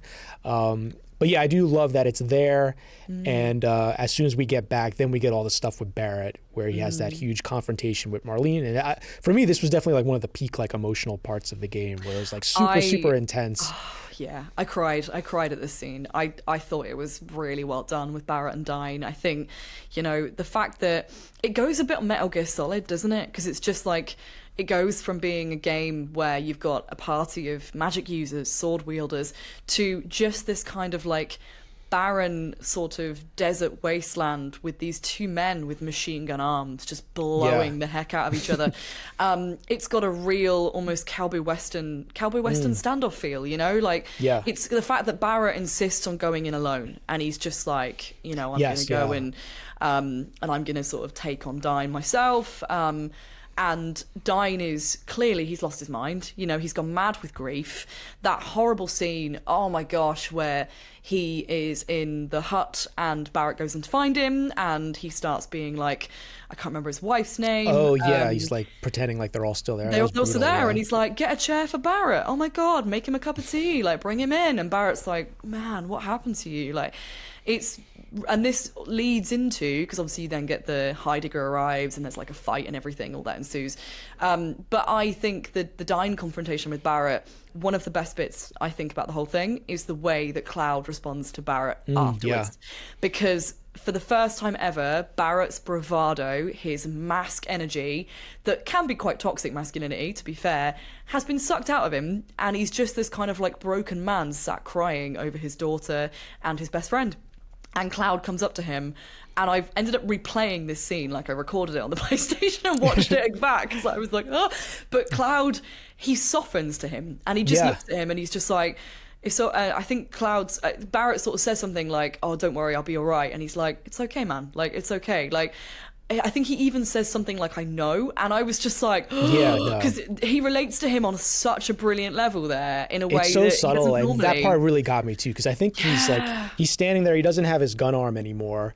and Cloud like hands it back to him, and he's like, "Hey, we're here for you, man." Yeah, we're here for you, man. Oh god, that really set me off because again, like you never see that between Cloud and Barrett. Their relationship is the one that doesn't break into that family dynamic as quickly as the others. I guess because Barrett didn't trust Cloud at first back in Remake. Fair enough. He doesn't really know anything about him. He's this like souped up merc who's arrived, who's doing jobs for him and helping him blow up reactors, but he's incredibly cold and doesn't really care about the planet. That sort of like that really accelerated Cloud and Barrett's relationship for me in a way that it didn't. The other characters had all kind of had those moments of bonding. I felt like that was a moment where he hands him back the gun arm. I was just like, a mess. Yeah, it's such a brilliant reminder of like how far they've come since the Remake days where they were at each other's throats throughout like half the game. Yeah, it's fantastic, and I also just love just the whole way that they're like characterizing Barrett, where in most of the game he's kind of like the rock of the party. Even like in terms of gameplay, he's kind of like the sentinel. He's like shielding everyone. Yeah, and he's like super fixated on Shinra. He's always like, oh god, we got to get them. And you're figuring out like, why is he particularly like so kind of like obsessed with Shinra? And I think it sort of highlights another theme in this game was like that idea of like shared trauma.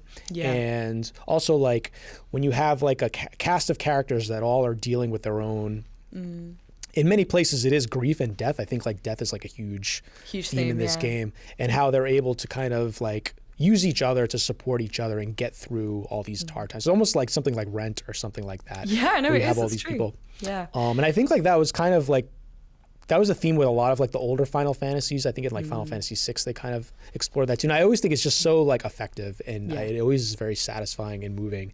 And I just love how, with Barrett, it's not just the fact that Shinra screwed him over. It's the fact that he was complicit in it, and he has all this tremendous guilt, and it really kind of puts everything into perspective, like why he's so like hell bent on it. And in many ways, I feel like his guardianship of Marlene is sort of like a symbol of him sort of like making amends and like trying to be a protector of the planet in a way like that. Even though he is kind of like an absentee father, but still, we don't have to go there. We're not going to call the social services on Barrett. No, but it's true though. You're absolutely right. There's a redemption with Marlene, isn't there? Like that's the only way I think he can repent to himself in a way, is that he's got Marlene, he's taking care of Marlene. The shared trauma, that was I think what really affected me about that scene, was that especially like I say with very sort of like masculine male characters who are often kind of very, not very forthcoming with emotion. I think that was a bonding moment because of how sort of stoic and tough and how much bravado is there normally between Cloud and Barrett. That's why that got me in particular. But you're right, the theme of shared trauma is rife throughout. Every single person in that party has had an experience, normally at the hands of Shinra, in some form, even indirectly in the result of Sephiroth, So... Cool. So this, like you said, this is like the midpoint. I think it makes sense in the midpoint. This is where things kind of get a little bit heavy, and there's not like I would definitely see like it feels like the game is shifting more towards getting more intense and more dark, emotional, and it definitely ratchets up even more when we get to Gongaga, which is what's happening next. So this was a huge departure from the original game. Yeah, it really was. Gongaga was very different, wasn't it? Actually, probably, arguably, I think maybe one of the larger parts of sort of diversion, really, because I remember there being quite a fun scene with the Turks in the original that you don't see. I was a bit like, that's a shame. I wish they kept that in. But maybe they'll do something with that later on. Gongaga. What was Gongaga like for you? What was your reaction? Yeah, because it's interesting. I feel like in the original game, I think it was also like an optional area in the original, if I'm not remembering. Yeah, it was kind of like treated like a Chernobyl type area, where it was this town that happened to be near a reactor. The reactor blew up, and now the town is like a hot mess. But in this game, it's like a very different approach. I felt like it was almost like Gongaga represents nature sort of triumphing over the industrialization. Yeah, exactly. Absolutely. Which I thought was like very, very different than the original, but I really liked it too. And you even get that in the sense of like the music is very like spiritual and uplifting. There's flowers everywhere, isn't there? It's very beautiful, dense, sort of like vibrant. Absolutely. I completely agree. It does feel as though nature has kind of triumphed over adversity. And the imagery of like the reactor in ruins with like all the vegetation like growing over it, I think is like a perfect like example of that. But yeah, in terms of like what happens, there's so much stuff that happens. Like I did play Crisis Core way after it came out. I think I played the remake version. Oh, did you? Okay, cool. Oh, so you which don't I think share came my out like love a year ago. For Yeah. not Cloud, what am I saying? Zach's original voice actor. I love both of them, but I just Oh love yeah, Zach's no, I original didn't. voice I never actor. played the original. So they changed it for the reunion version. Yeah, I just felt like, I don't that. know, Rick Gomez just sort of, I don't know what it was. I just feel like he sounds a bit too young now. But because he's meant to be a little bit older than Cloud. Yeah, that's true. Yeah, I don't know, but I think he's definitely, no shade. His voice actor is great, but yeah, I always quite liked the original because I played the original on PSP. But yes, so Cisne, I guess for you was like, oh my god. Yeah, I was like, wait, who is that? I know that. Yeah. And then that kind of came together, and it's cool because they don't really fill in like all the gaps. But if you know how Crisis Core ends, you can kind of piece things together, like why she would still be there and why she would take on this sort of like guardianship. She was madly in love role. with Zack. Yeah, definitely. Like you do get the impression that she had feelings for Zack, and I think that would make sense that she would be a steward of his town. Yeah. Yes. And now suddenly the love triangle is like a love cube. Yeah. As well, which is quite good. I know. Yeah, we like, get a lot of ooh. juicy tidbits here too. Like I really love the scene where Aerith talks to Zack's parents. Oh, that was so well done. Yeah. I love how self-aware Aerith is in this game. Like Yes. she does things, and like if they're not the best thing to do, she like kind of like immediately checks herself. She's like, maybe I shouldn't have done that, or that was like a little bit selfish. And she's like very, very aware of like her feelings and how they affect others, which I think is kind of a cool sign of like maturity for her. Yeah. I also love that this is the moment where, you know, the love triangle, we always think of the love triangle as being Aerith, Tifa and Cloud, but actually, you know, it kind of comes back a little bit here from, and maybe this is Cloud sort of showing his slight inferiority, because really, why would Cloud have any reason at this point, not knowing that Zack's a person, to feel any sort of jealousy or have any kind of chip on his shoulder? But he does question Aerith, doesn't he? And he does say to her, like, do you still have feelings for him? And she's, I think he says, like, do you believe him? Because obviously, like, they don't know what happened to him. They just assumed that, like, he's, you know, sort of, I think she presumes he was dead, which he was in the original sort of continuity. But she says something like, you know, he's never given me a reason not to. Like, he's never given me a reason not to trust me or believe him or whatever. And that sort of seems to upset Cloud a little bit. So, yeah, so it's quite an interesting dynamic to sort of like have Aerith revisit the home of someone that she loved. Yeah, and I love the bit where it's just another example of Cloud's like lack of tact. Where he's just like, "Oh, the guy's a loser. Why don't forget about him or something?" And immediately like Tifa and Aerith just look at him like, "Wait, what?" Yeah, and there's also the irony because the player is like, wow. No, he didn't. Yeah. But yeah, no, you're so right. Yeah, it is kind of, he doesn't really understand like how to control his emotion in that moment, does he? And does he get a flashback as well? I know he reacts a lot with like the headaches and the, I think we get one of those like staticky things. I think what happens is he says something along the lines of like, oh, if he's a soldier and he's been gone that long, I hate to break it to you, but he's got to be dead. Or he's about to say dead, and then like all of a sudden he starts to like freak out, and then he sort of does this thing where he has to lay down. Oh, it's so good. It's so brilliant. I can't But wait. yeah, there's for like a really people to- brilliant cut to like Aerith and Tifa from Cloud's perspective, where you kind of see like they're like, I think like Tifa like kind of like grabs Aerith, and you see that they're like kind of having a moment, and it just reiterates the fact that okay, like they obviously are like way more like in terms of their comfort level with each other, it's like way more advanced than Cloud's relationship with them, which I think is cool. Yeah, absolutely. It's girl power, man. It's a really strong, but I think they're just, you know, they're better able, I think, and they also probably bond a little bit over the fact that they know something weird's going on with him. Do you know what I mean? I think they start to, that becomes a strong they even part mention, of I their think like relationship. Tifa says like, oh, like this confirms that he doesn't remember Zack or so they're clearly like testing Cloud in a way to try and figure out what exactly is going on with him. Yeah. But yeah, this whole bit I think is like so brilliant, where the whispers reemerge and First time we've seen them, actually. We forgot about them a little bit, didn't we? I did up until this point. I was very much like, oh god, yeah, they're still, because I assumed that once the timeline had been altered and fate had been defied, I guess I kind of figured, right, cool, we're off the rails now, we're unscripted. Yeah, let's that's what go for I it. thought too. Yeah, I thought we were done with the whispers. So curious to see like where they're kind of going with that. Yeah. Yeah. What do you think of the whispers in general? Because it's a very divisive thing in the remake project, but I know why I like them. So I kind of I like what they represent. I like the idea I like what they of represent. Yeah. you know, there's there's a timeline, there's a way things are supposed to go. It's sort of like a lot of stories about fate, and how there's like a danger with trying to change fate, or this idea that, you know, even if when you try to change fate, or if there's a prophecy, to think maybe it doesn't work out exactly like things are foretold, but they have a way of getting to that end point anywhere. And I just love the way that they take that concept and they overlay it with the meta narrative of like the fan expectations of the original Final Fantasy, which I thought was really clever. I don't know if they needed to, I thought they could have maybe done that without visually representing them with these like flying cloaks. I don't know, maybe not. But. No, I do agree. The visual, it gets a bit, and I don't get me wrong, I like Kingdom Hearts, but it gets a bit Kingdom Heartsy in that it's very convoluted and a bit on especially the when nose. there's like white ones and black ones fighting each other. I'm like, all right, what's going on here? No, we didn't need any of that. We didn't need any of that. I like them for exactly the reason you just said, which is that meta-wise, they represent, you know, the expectations of the fans. And part of the reason that I really wanted to talk to you about this is because, you know, like I said to you when we first started talking about Rebirth, I think the Remake project is brilliant because they knew that they would never have been able to have recreated the experience we all had back in 1997 100% like as it was. Like there would always have been flaws with it, right? There would always have been, like, they could have made it, and there are fans out there who are screaming at me right now going, oh, they should have just made it the way it was fine the way it was.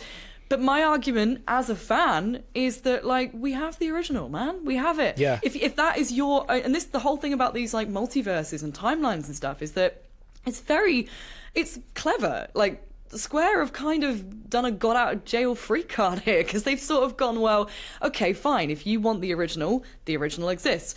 If you want to experience the key moments from the original in you know, gorgeous 4K high quality, not in sort of polygons, you can do. But also we don't want the fans to miss out on something new. And as a fan, it's very rare that you can experience both nostalgia and expectation and excitement for something you don't know, like the unknown, at the same time. And they've kind of done that for this. They've kind of just gone, okay, well, have your cake and eat it, man. Like, yes, you're going to experience, you're going to see your beloved characters, you're going to see this world that you loved, you're going to return to key locations, you're going to see all the humor and the fun moments. But we realized that if we tried to make it, you know, exactly the way it was, people are always going to be like, oh, well, they didn't do that the same as they did in the original. And it's a bit of a poison chalice with a remake of that magnitude that means that much to people. So, you know, why not twist the script? Why not see us, you know, show us things we've never seen before? And I think from a writer's room perspective, I like the fact that this new timeline metaverse kind of angle, yes, it can be a bit convoluted. Yes, it's a bit over the top sometimes, you know, white whispers, black whispers, all that stuff. But the idea of exploring what ifs is such a cool thing for a world that already exists. You know, God knows how much fan fiction's been spawned from like Seven. Like the fact that the writers can now just go, what if Zack interacted with this character? You know, what if Zack and Biggs met? What if this happened? What if they have more creative license to do that now without affecting the super canon heads who are like, oh no, that can't happen. That, do you know what I mean? Like they've actually, the parallel universes is actually really clever because they've made they've made a really clever like sort of, they've managed to somehow escape the trap of like, well, we know that we want to experiment, we want to do fun stuff, and we want to see different things, but we want to do it in a way that respects the source material, kind of. And they weirdly have sort of tried to do both. And I don't know, to me, it's worked. Like, I love that I don't know what's going to happen in the third part. For me, that's a real gift. Like, you've somehow reinvented my favorite game again. I have the original if I ever want to go back and, like, preserve that. But, you know, I also have all this new stuff and all these new reimaginings of something to enjoy. And that's what I think a remake should really be, which I think is why they've called it Remake, Rebirth. And I thought it was going to be a reunion, but they've used that to death. It can't be a reunion. I'd love to know what you think the third one's going to be called. Revengeance. I don't know. Revengeance. No, I think, the way I look at this entire, like, trilogy project is almost like if you were adapting a book to a film. It's like, Yes. you said it perfectly. Like they're not touching the original, and it's just the idea that this is a totally different interpretation of this story. And since it's so many like generations removed in terms of like consoles and hardware, it's basically like, I almost look at it like a reboot, and not even really like a remake, because the gameplay is completely different. The amount of detail they can go into in terms of the character expressions and just the time spent in the world is like, it's exponentially like greater than the original. And yeah, the idea of like having your cake and eating it too, I think is the best way of putting it. And the other thing I think is interesting is like, I feel like, I don't know if this is the case, but I think it's palpable that the people working on this game share that sense of excitement with all the fact that they can explore new areas and they can potentially take the story in different directions. And you know, like you said, like, oh, let's have we're gonna have Zach and Marlene have a conversation. Like we weren't able to do that before, and what can we do with that? And I feel like that's very apparent in the scenes with how like vibrant and experimental in many ways they are, and ambitious. Like if there's one adjective I would use to describe like this game, it would be bold. And they don't care about, I get the feeling they don't care about the critical reception. They just want to explore as much of this world as they can, which I think is fantastic. I completely agree. I think, and it's not done, so many fans, you know, really sort of diehard fans, take it almost like a slight on them. They're like, well, why wouldn't you make the game that you made that we loved? And it's like, well, because it exists. In the same way, like you say, a book to a film adaptation, like they're just doing a reboot, they're just doing a reimagining. They could have made the entire thing in the graphical engine they have now, shot for shot, and people would still have gone, preferred that in the original, preferred, you know what I mean? Like, you just can't win. And I feel like, I mean, yeah, if you want that, sure, but why not both? Why not just, you know, have stuff that is different, that is unusual, that is actually going to take you by surprise? Like, going in, and this is I think we're skipping ahead a little bit here, but the biggest gift, I think, with Rebirth is the fact that it got us all talking again. Because if it was just the same game, but like obviously graphically way better and huge open world and different gameplay and everything, we'd have all played it, we'd have all experienced it, we'd have probably had a few water cooler chats of like, oh great, you know, wasn't it great that looked better, you know, wasn't it? But the fact that we're now sat here going, is Aerith really dead? Is such like, I love that they're giving us that. I love that they're just kind of going, you know, we're going to have a bit of fun with it. From a writer's room perspective, what ifs are brilliant because they allow you to explore characters and situations and scenarios that you'd never normally would be able to, like you say, Marlene having a conversation with Zach. So yeah, I love that. They've given us a real gift here. They've given us speculation, which we would not have had it not have been for this. And as a fan, you know, speculating is part of the joy of unraveling a new story and new mysteries. I think that's what I really love about what they've done. And if you like the original too much, go back and, you know, that's fine. That's absolutely, I also love the original. I just quite like having new, you know, sort of threads to unravel, really. So yeah, I mean, I was already going to be very I was already anticipating the next part of this game, but the fact that there is that extra element of we don't know what's going to happen or how they're going to do certain things, just like makes it that much higher. And again, the moments in between when you're playing the game and you're talking about it with people or you're just thinking about or theory crafting or whatever, like to me, like that, in many ways, like that's like the best part, because it just gives it like a new life. Exactly, it breathes new life into it. Suddenly there are theories and there are Reddit rabbit holes, and we're still talking about it. It came out in March of last year. Do you know what I mean? Like that is in itself, a real boon and a real argument for why I think Hamaguchi-san and the other creators behind it are like, well, obviously we want to make something that is gonna, you know, touch on the nostalgia, but we also want to create something that actually makes fans want to theorize all over again and want to talk about what could possibly happen. And I think that's it's actually reuniting a community. It is a reunion. God, they've done it, haven't they? There you go. Slug a neck. That's what they wanted all along. Anyway, sorry. Let's get into it. Yeah, a little bit of a tangent, but no, I like it. But yeah, all the stuff with Gongaga, I mean, I think it's so like shocking, but like in a good way, and like really everything that happens. Obviously, I just love the way like the intensity just ratchets up, where the party first gets divided, then they're kind of like brought together, and Scarlet comes, she's wreaking havoc. The Whispers are there. Then all of a sudden Sephiroth shows up. Cloud's freaking out. There's just like it feels like, and I've read that they were thinking of making this the end of the game. It does feel a bit like it's almost the Helm's Deep of It does, this. yeah. This is where I really felt that. I was like, oh wow, like this can totally be like the climax of the game. Yeah, absolutely. You are there like on the edge of your seat the whole time. And when Cloud then has his funny turn and like attacks it's such Tifa, a good example of like I think storytelling through action, where there's not like a ton of dialogue, but just like the way characters are like moving through the space. Obviously everything with Cloud and how he starts to like embody Sephiroth with like his poses and his stance and all that, and his ruthlessness. Like I think it's just so masterful. Yeah, and I love how you shift perspectives to Tifa, and you're actually playing as Tifa for this bit of the game, which makes perfect sense when you get into the live stream from her perspective. I think that's like really nicely done too. It's interesting too, because this bit of the game where she's in the live stream and she's kind of revisiting childhood memories and she's sort of floating along and the weapons are there and everything, it kind of mirrors the OG game in that is kind of what happens to Cloud in Medieval when he's sort of having his. So I wonder if they'll still do that, but they'll probably do it from Cloud's perspective. And I wonder, I guess I wonder how they'll sort of approach that, whether they'll do the same kind of thing or that's kind of what it reminded me of. It's good. I don't know if they need to, because when it happens here, it's so shocking and like.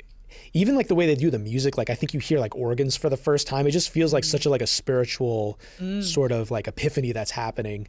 And I think Britt Baron, who does the voice of Tifa, she does like such an amazing job in this part. You could like really hear like the desperation in her voice, where she's just like crying out to Cloud, or she's like questioning if she's dying or not. And it's just like it's like so intense. And there's just like so many ideas. And I think back to like the original game in a way where.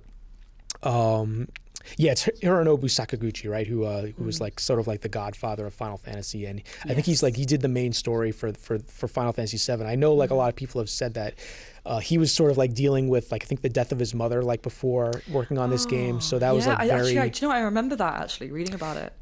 And it's just like highlights the idea that like death and grief and dealing with the afterlife and trying to make sense of it is like very top of mind throughout this game. And it's just it's so poignant in this moment where again you have all that water imagery, you have like these sort of like live stream ghosts or memories that are sort of popping up, and it makes me think a lot about like what does like the live stream sort of represent in this game, and is it just sort of like this idea that okay, when people die in this world, they return to the planet.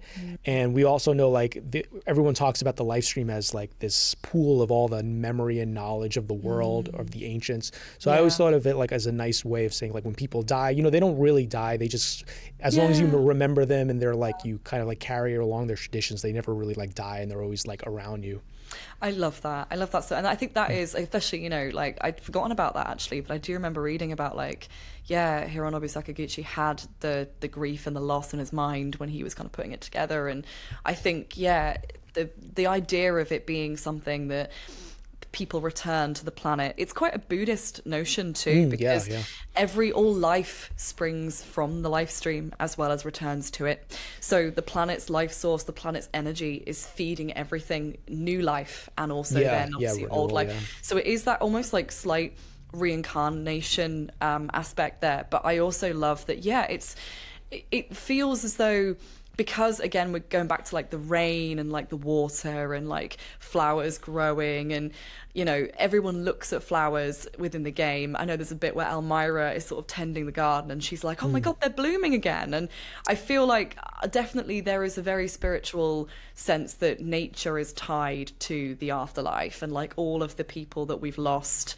are still with us, but they're in the planet, and the planet itself it carries their memories, and obviously within that it carries them, and you're still sort of close to them. And I definitely, like, not to get too deep on it, but I feel this way sometimes, like if I've had like one of the things that always reminds me of my grandparents is like seeing a rainbow, and I'm always like, oh, isn't that cool? Like, that's nature, sure, it's not like you can argue it's anything deeper, but I love that in this game they do explore that level of like, actually the planet is an energy source of people's loved ones, really, who can kind of reach out from the other side. And Tifa sort of falling into it in that way and this is why I think it's so so like tragic that Shinra are effectively just using, because they talk about the cries of the planet, don't they? They talk about hearing the planet cry in pain, but also you're basically using souls quite literally selling souls to make energy, Yeah. to make money. There's so much like layer in there in terms of like, storytelling, but whew, it's heavy stuff. I love the scene. Yeah. That was great. And yeah, the imagery of like Tifa sort of like in the womb of the weapon, she's like in a fetal position, that totally like evokes like the idea of like renewal and rebirth in a way. And yeah, do you think like there is, because I guess one interpretation could be after this sort of moment that Tifa experiences that she is sort of a changed person. Do you get that sense after this scene at all? I did a little bit actually, because it does feel as though she's definitely, I think this experience is so formative for her. She doesn't sort of change in the same way that like Cloud sort of slips into, you know, his kind of like lack of empathy, and he becomes more cold, more brutal as kind of like the, you know, the trauma and Sephiroth's influence takes hold. But you do see a kind of warmth in her. Like when she comes around, she's relieved, obviously, but you see more of like there is a spirit. I do think it's a spiritual experience for sure. Yeah. I think she does feel a sort of sense of comfort from it. You can kind of get that from some of her actions. And I mean, Aerith's normally the one who sort of almost sees the planet as this kind of like force behind her, that she almost like, you know, is very spiritually connected to, and Tifa's a bit more grounded. And actually, you do get a sense that maybe this has sort of like changed that for her. Yeah, because I remember watching that scene where she wakes up in the bedroom with Cloud. Part of me, when I first played it, was like, shouldn't everyone be like a little bit more pissed at Cloud at this point? He did almost murder this final member of our party. But I think it does speak to that. But I think like after thinking about it a little bit more, I do think like, it goes back to like being in the live stream gives her like a different perspective, and she almost has like a higher perception of what's happening, and she understands like right away, like, oh, this is not Cloud, like he's being manipulated, he's being controlled, and she immediately goes into like exploring like what exactly is going on with Cloud, and partially is that because you see the memories when they're young, and I just love how it all kind of boils down to like Cloud's motivations as a character, and you can really like trace those origins back to, you know, I don't think Cloud's like a coward even when he's a kid, because he goes to like try and help Tifa when she's justice. It's just that he's weak. I think that's like his thing that he's trying to overcome when he's young, and it's just this drive to protect Tifa like when he's young, but also like others that sort of drives him to join Shinra and to like to try to join Soldier and be like Sephiroth. I think that's like such a cool thing to like motivate him, and I love that like Tifa's the one that's sort of like discovering it, and kind of like it makes total sense why she's the one that's comforting him after he did this like terrible thing. Yeah, absolutely. And I think I think she sees sort of like the scared boy in him still, doesn't she? Yeah. And I think what you say about, you know, we didn't even think about that, but it's the fact that her life has flashed before her eyes. I mean, she's seen all these scenes from her childhood. Like, she knows who he really is, and whatever's going on with him is not the real him. And this was where I think, from memory, they talk about the degradation process. And I think, you know, Cloud is vulnerable with her in a way that he never normally is, because he always feels like he has to play the hero.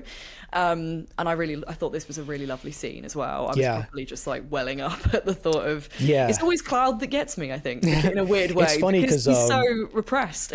It's funny because we did a video where we had like a romance author, her name's Nikki Payne, react to like video game love scenes, and this was one of the scenes she reacted to. Oh my gosh, and she said some like really interesting things. I think one of the things that stuck out to me was she said that you know, a lot of these types of fantasy sci-fi stories, you know, you have these like superhuman like characters that are able to do all these amazing things, and having like romances and these really tight connections with like individual characters really gives you an opportunity for them to be vulnerable and them to like have self-doubt, and it just adds like a whole other layer of like humanity, and I think you perfectly see that in this scene where Cloud's like, you know, like cells degrade, I'm like withering away and things like that, which he probably wouldn't say in front of the whole party. He wouldn't, no, even though they are all listening at the door, aren't they? Oh yeah, it's true. Which is really quite funny as well. Again, instant levity, breaks the tension straight away. But he like puts his hand out to her, and it's interesting, that you got sort of you know, a romance author to think about that, because there's something so tender about like someone who is forced to play your protector suddenly breaking themselves down for you, and like you say, the layers of humanity there, you're just able to actually see that he is scared and he's not himself, and he is being very raw and very emotionally honest with her in a way that he isn't with anyone else. And yeah, I completely agree. I thought it was such a sweet scene. Totally. All right, so I think with Cosmo Canyon, it's sort of like not a rehash, but I feel like it's in many ways is doing kind of similar things that we did at Corel, where you're again, Red's like going back to that theme of yeah. shared trauma, dealing like finding out about his parents and that. I think like what really stuck out to me with this was like they really go out of their way to explain the origins of like the black materia and explore the Gi, which I thought was really interesting. Yeah, me too. Because the black materia, it's never explained how that comes into being. Yeah. And I think it also, it's quite a clever sort of insertion into Rebirth's story, because it actually serves to kind of add a bit more meat on the bones for a lot of things, because we don't find out how the Gi's homeworld is destroyed. I wonder if that could possibly have been to do with Genova. I don't know if I don't think it's overtly stated. It's just implied that due to unrelated events, like they had to leave their homeworld, they came to Gaia, they came to the planet, and as a result, they settled down, had a bit of beef with the Cetra because they're not of this world. And again, that applies, it goes into the live stream that we've just been sort of talking about, this idea of like an afterlife or some sort of like spiritual kind of gathering, in that they're not of this world, therefore they can't return to the live stream. They're forced to wander as lost souls for all eternity, and that's why they created the black materia. And the Cetra were like, no, you're not having that. That's dangerous. Give it here. There's two. Oh, sorry.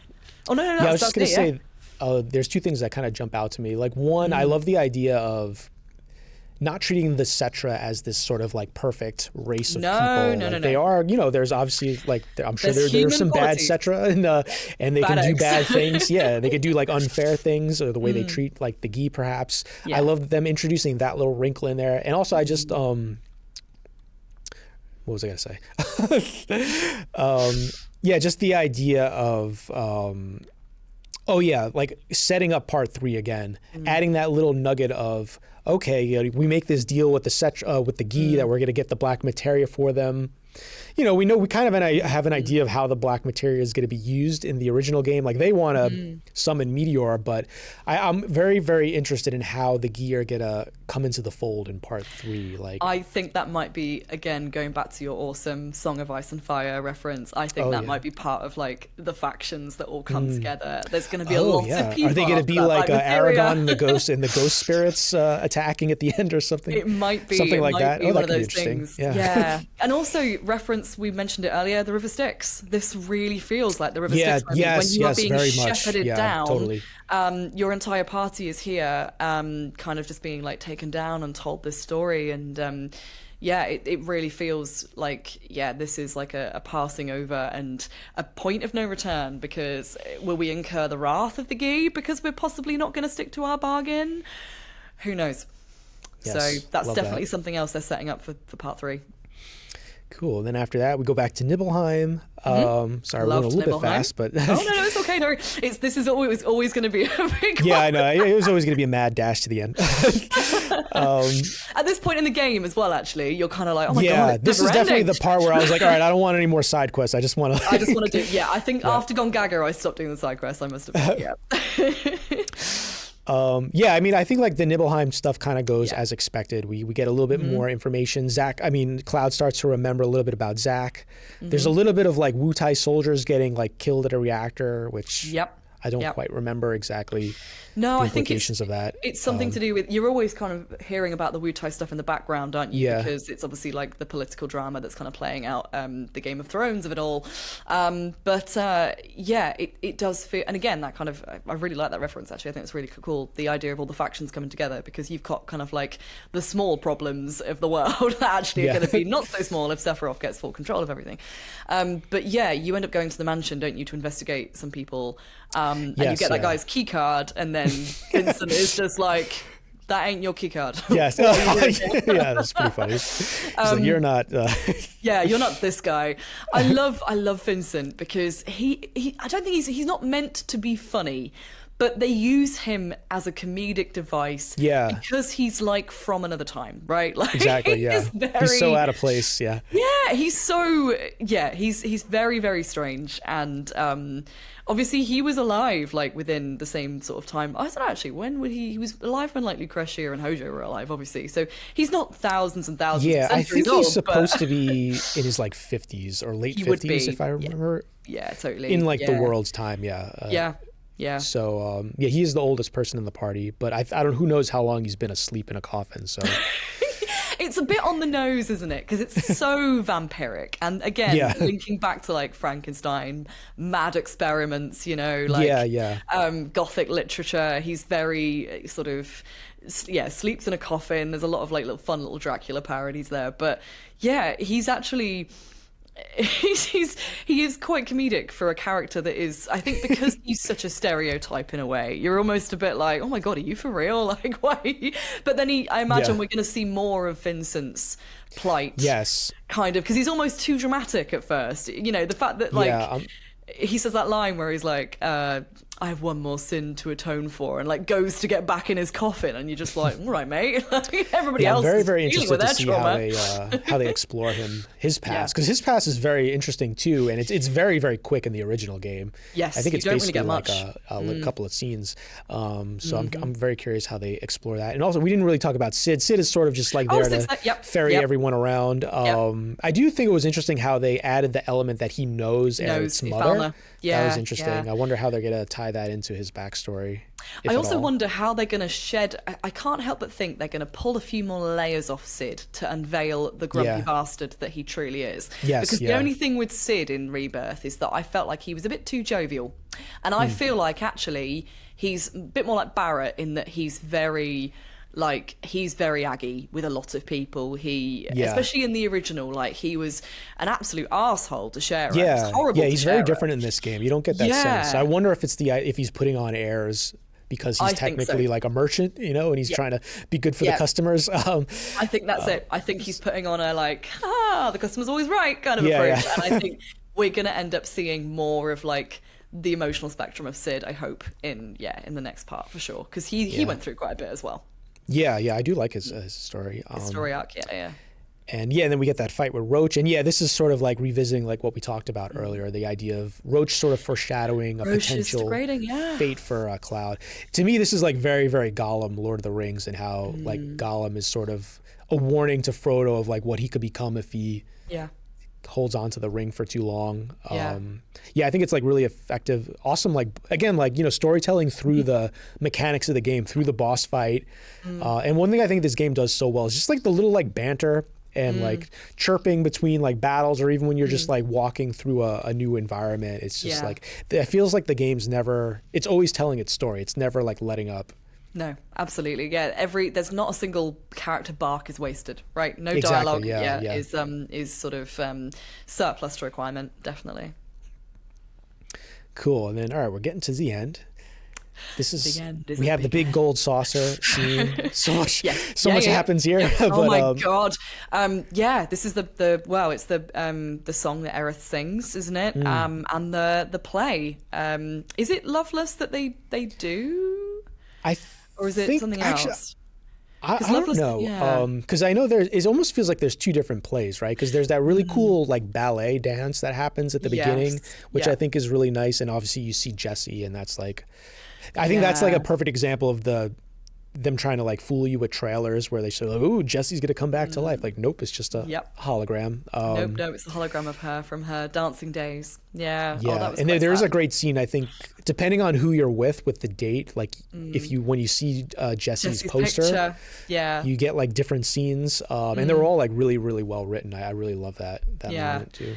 Yeah, Jessie, he looks at her and he's like, "You still owe me pizza," and I was like, "Oh, that's really sad." Who did you take on the date? I got Tifa, yeah. You got Tifa?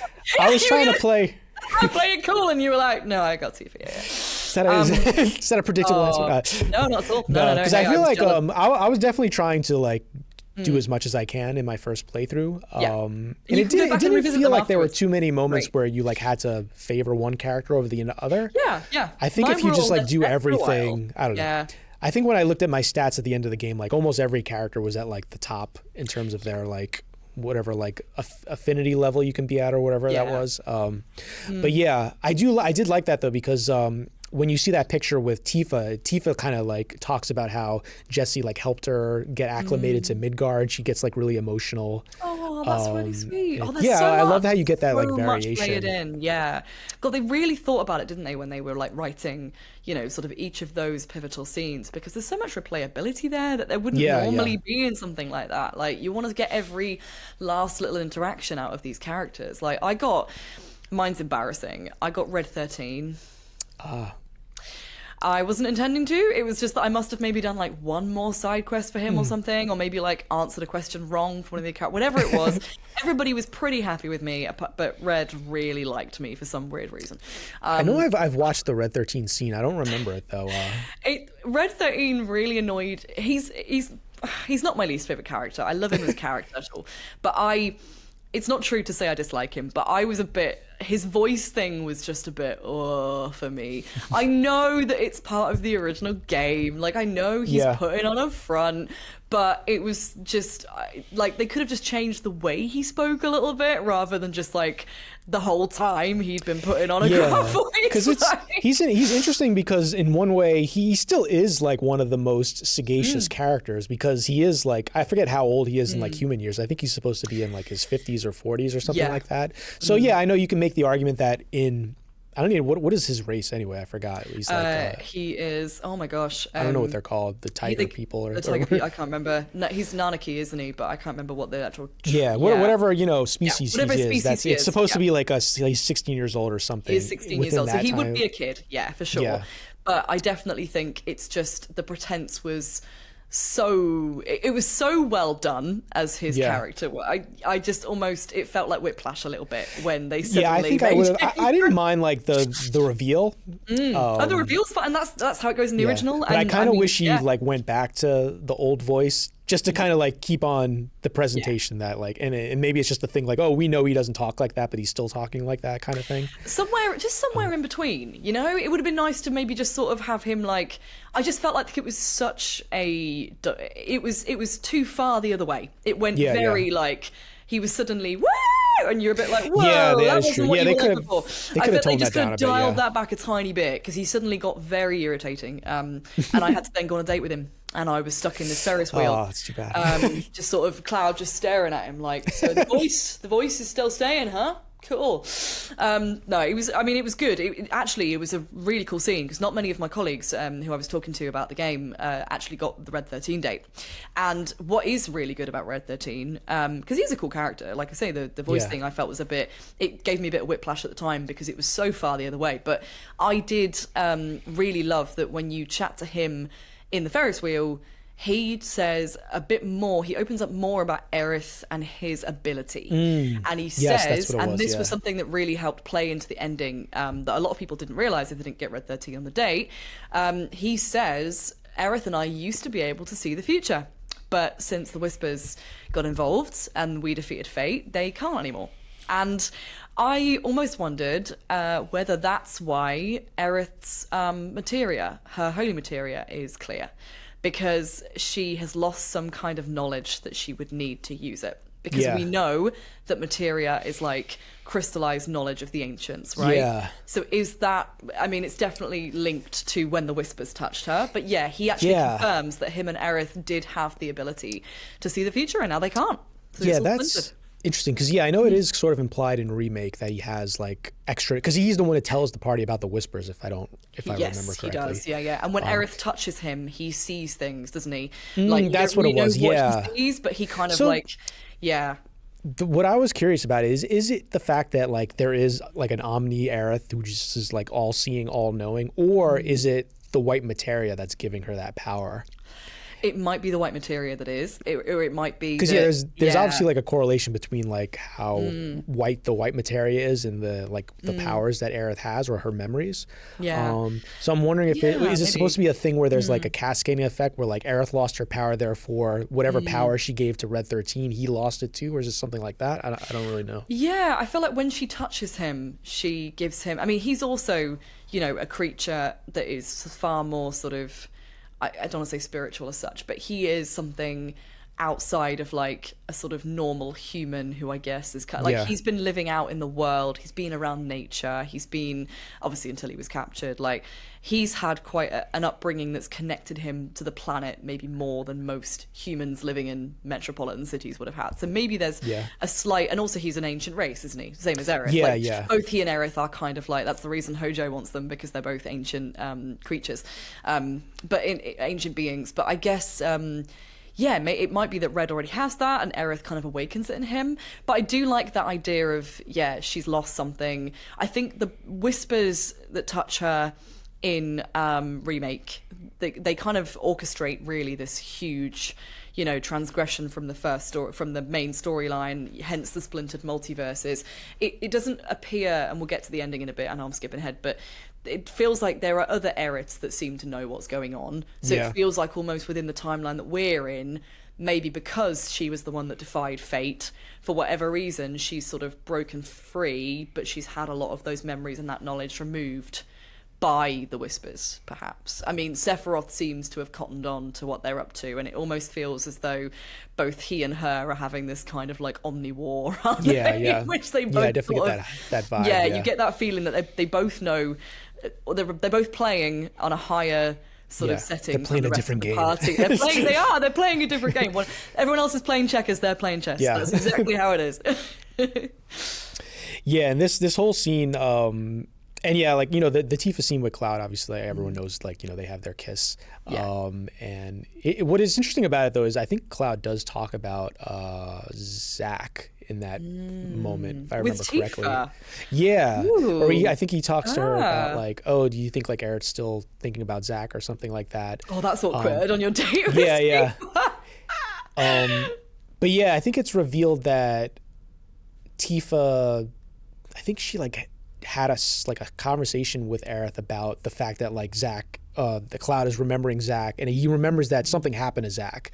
And I think that's like sort of like in the middle of that conversation where like you're trying to me it wasn't 100% clear whether Tifa was imagining her like talking to Aerith about Zack, because I think it was something like a conversation she was dreading because she's giving her bad news. Because I think Cloud thinks that Zack like got flushed away in like a river or something. Where like in the beginning of the flashback, like a soldier gets caught up. He thinks that's Zack. Because technically, there was another soldier with them, wasn't there, on the Nibelheim hike, and that soldier does die. But obviously, we don't know that because the story is being told as Cloud. Two unnamed soldiers, but one of them is Cloud.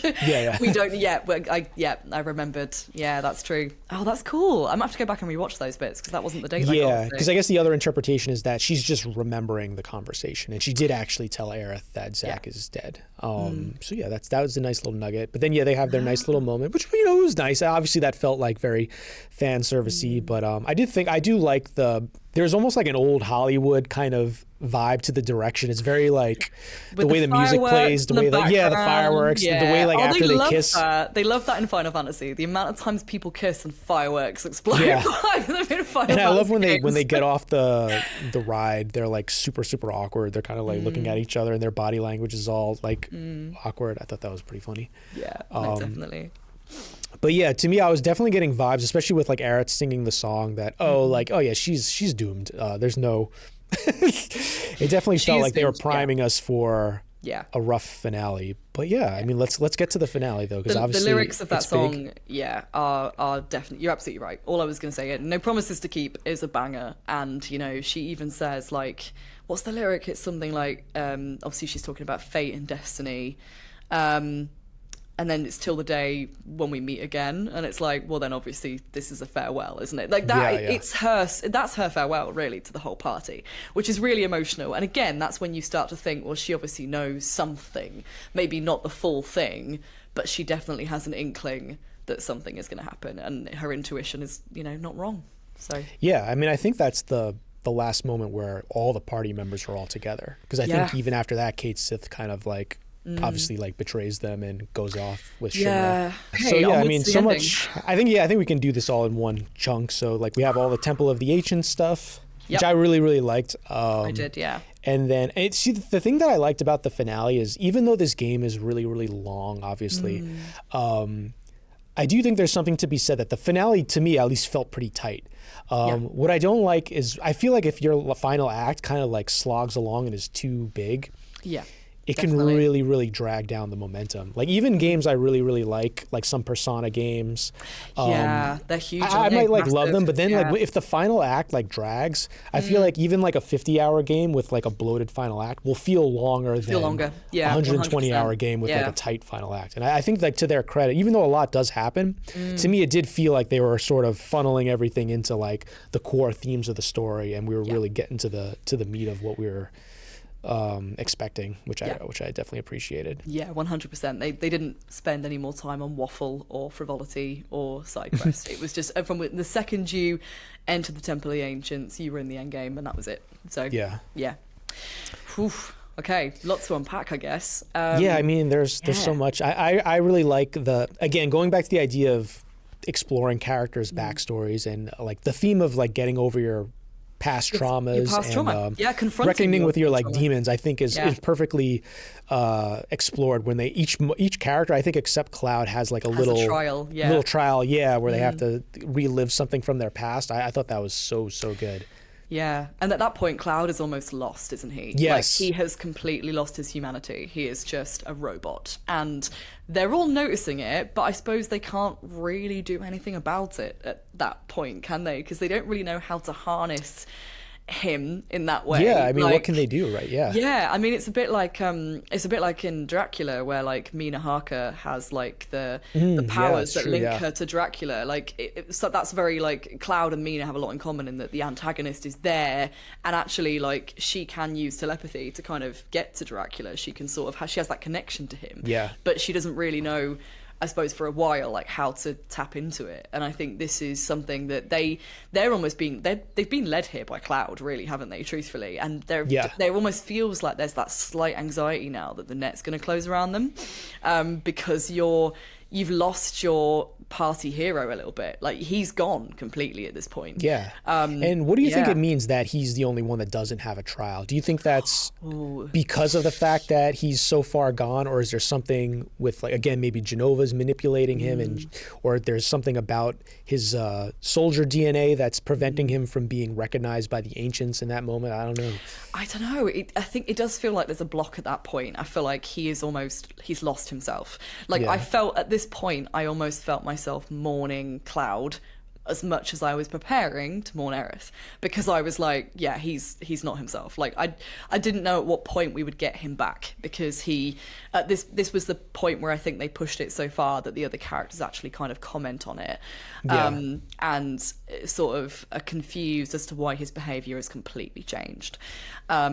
And you're not even getting any sense of unreliable narrator anymore. He's closed off to you, the player.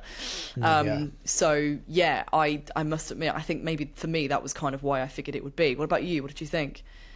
Yeah, no, I thought it was very effective, and I thought it was like so brutal when Aerith gives that like uplifting speech right after that. Yes, yeah. And then Cloud's just like, "Are you done? Can we get are moving?" you done? Like, yeah, because it's horrible, because it's like it's not like, obviously it's out of character. He's being very brutal, but that's sort of like kind of what he does a lot anyway. He's usually the one who's like, all right, let's get on task. Yeah. But the fact that he does it like right after like a very beautiful speech like that, and he's so brutal about it, just shows you that, oh, this is gross.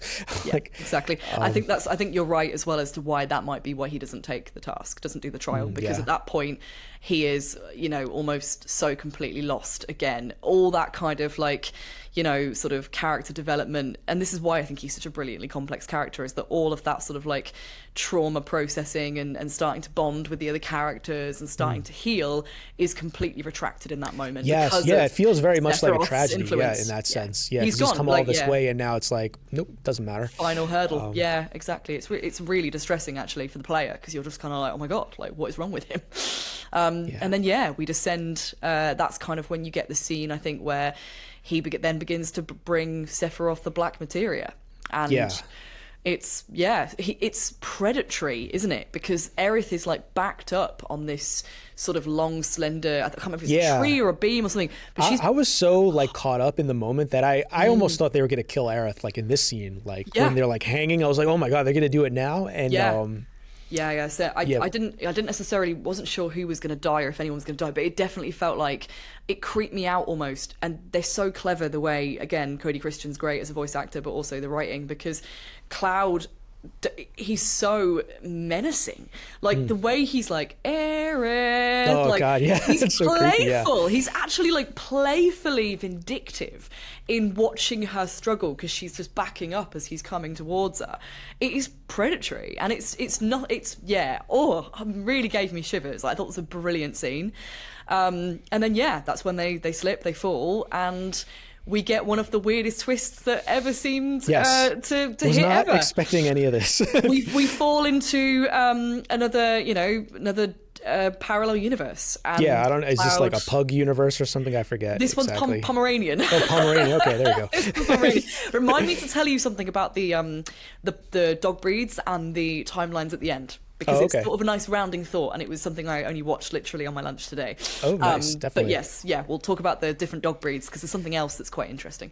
So we're in that world. Aerith describes it as her dream or something, doesn't she? So, yeah, I think I mean, we don't have to go too far into like theory crafting because I know that could be like a whole other 2 hours or whatever. but I guess like my big question is obviously like, this is the moment like we're all sort of like hanging on edge trying to figure out, are they going to kill her, are they not? What did you think of the idea that they I guess convoluted might be a strong word, but the fact that it's not clean, right? We don't know exactly what happened. There's a lot of clues where we can piece together, okay, like maybe she died in one timeline or not, or maybe Cloud is imagining it. Like, how did you feel the fact that they went that route as opposed to just making it very, very clear, oh, Sephiroth kills her or Cloud saves her?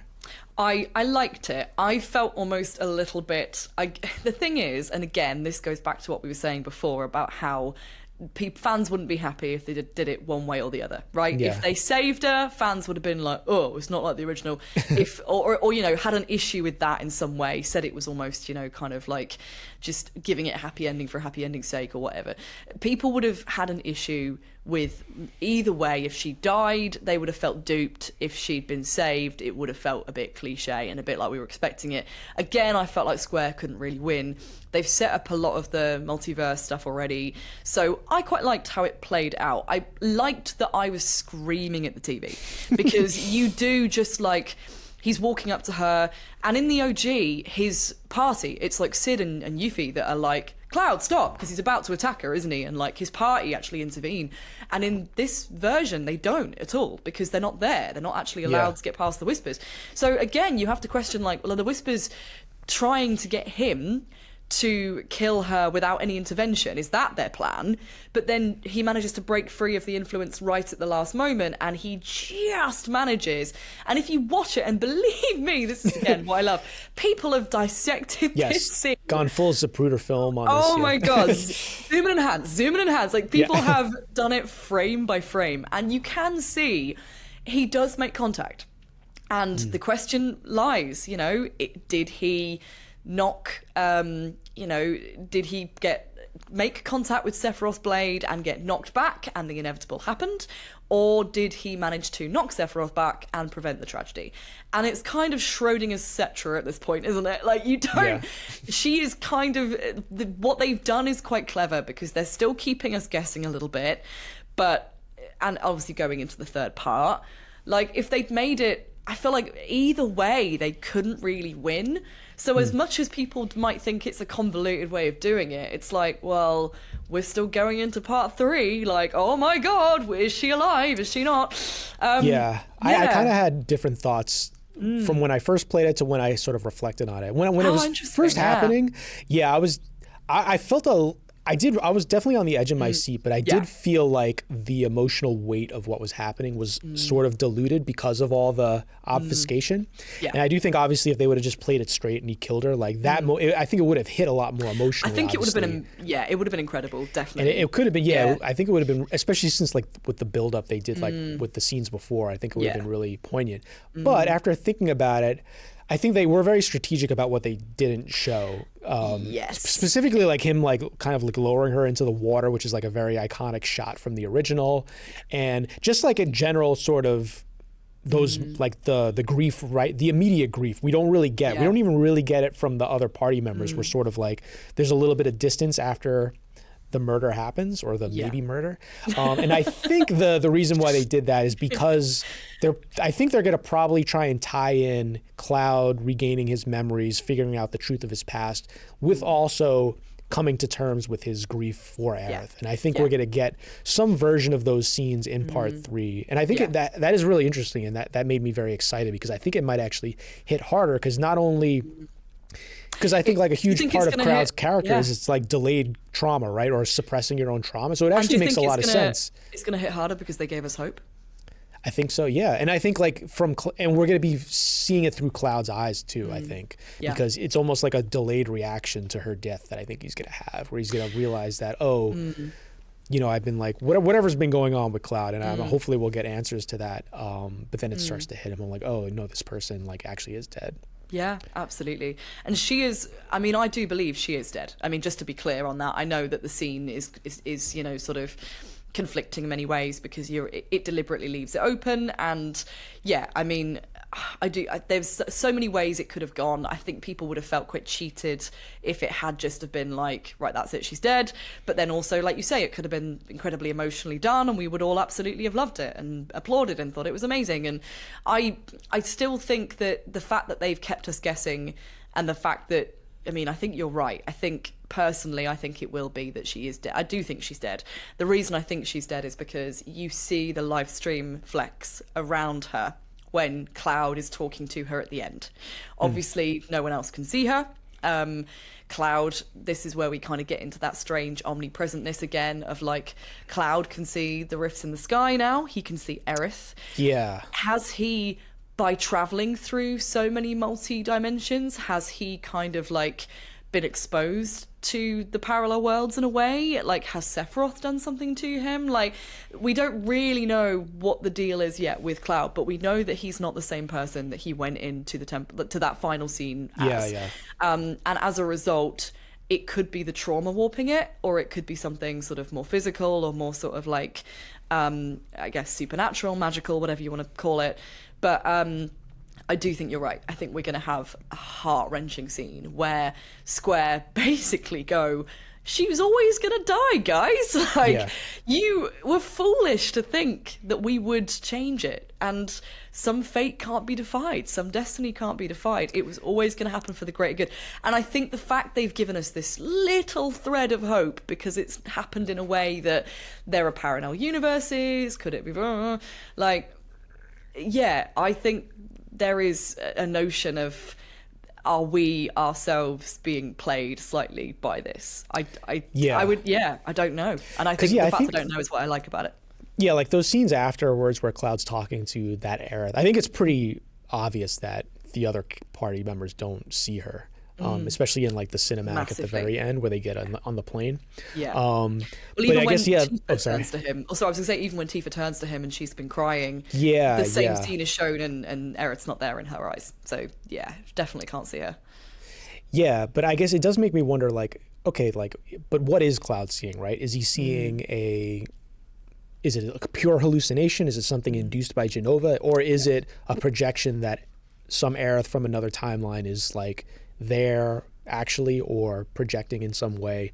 So is there this idea that, like, I definitely think in this timeline Aerith's dead, but is there a hope that, you know, Sephiroth talks about the timelines converging? Does that mean like an Aerith from another timeline can merge with this one and then reunite with the characters in some way? Possibly. I think that's like the door that they're trying to leave open. That's what they're trying to leave open. Yeah, definitely, 100%. Yeah, I think you're right. I think that's what the kind of angle they're trying to get you to believe in, is that, like, you know, we've set things up differently this way.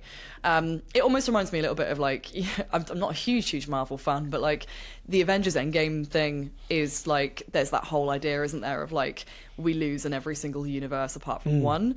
And I feel like that's kind of what they're doing, is like, there is one where this works out and she's okay, she's fine. But in every, and this is a theme that we see across the whole of the last section of the ending, like Sephiroth is hunting her down in every single universe. And he will find, Yeah, that's the thing. And I think you brought it up earlier too, like with these kind of stories about fate, if that's a theme or prophecy. Usually with a lot of them, the idea is that you can't escape your fate. Like maybe things play out a little bit differently. Yeah. Maybe you can wrinkle them. Even if you look at like Oedipus Rex or something like that. Usually it's they end up being worse than you expected, or in like an unexpected way. And I feel like specifically the way they treat those alternate timelines, the fact that they literally say like, oh, these worlds they're doomed. They're on a clock. Yeah. And I also think it's interesting how they're all in Midgar, and they're pretty much, I think they're all we only see characters that Aerith knows. So I think that's an interesting choice. And I wonder if, like, are these alternate timelines, are they a product of Aerith's memory or a product of Aerith's power in some way? And is the idea that, because I think like the presence of Biggs is interesting because he's the only one that comes back, because I think he's the only one that knows Aerith, right? Because they do make a mention that he knows her from Sector 6, I think, right? Because he worked at the orphanage or something. He used to give money to the orphanage. Yes, that's true. Yeah. So I think like the fact that he's there and he dies again in his new timeline, I think is a very clear signal that, these people are gonna... Yeah. And also, sorry, you just made a great point. So Biggs dies then, but also, if you remember, that's when the Shinra soldiers turn up straight afterwards, and Zack puts his hand on his blade, and he's like, end of the road, huh? And it implies that is Zack's outrun his fate for as long as he can. And now he's and with that one, it's even more like Yeah. apparent because it's like the same kind of camera angle and shot of the from Shinra the feet shoulders and everything. Yeah, it's implying that like you can outrun your fate for so long, but it will find you. Yeah.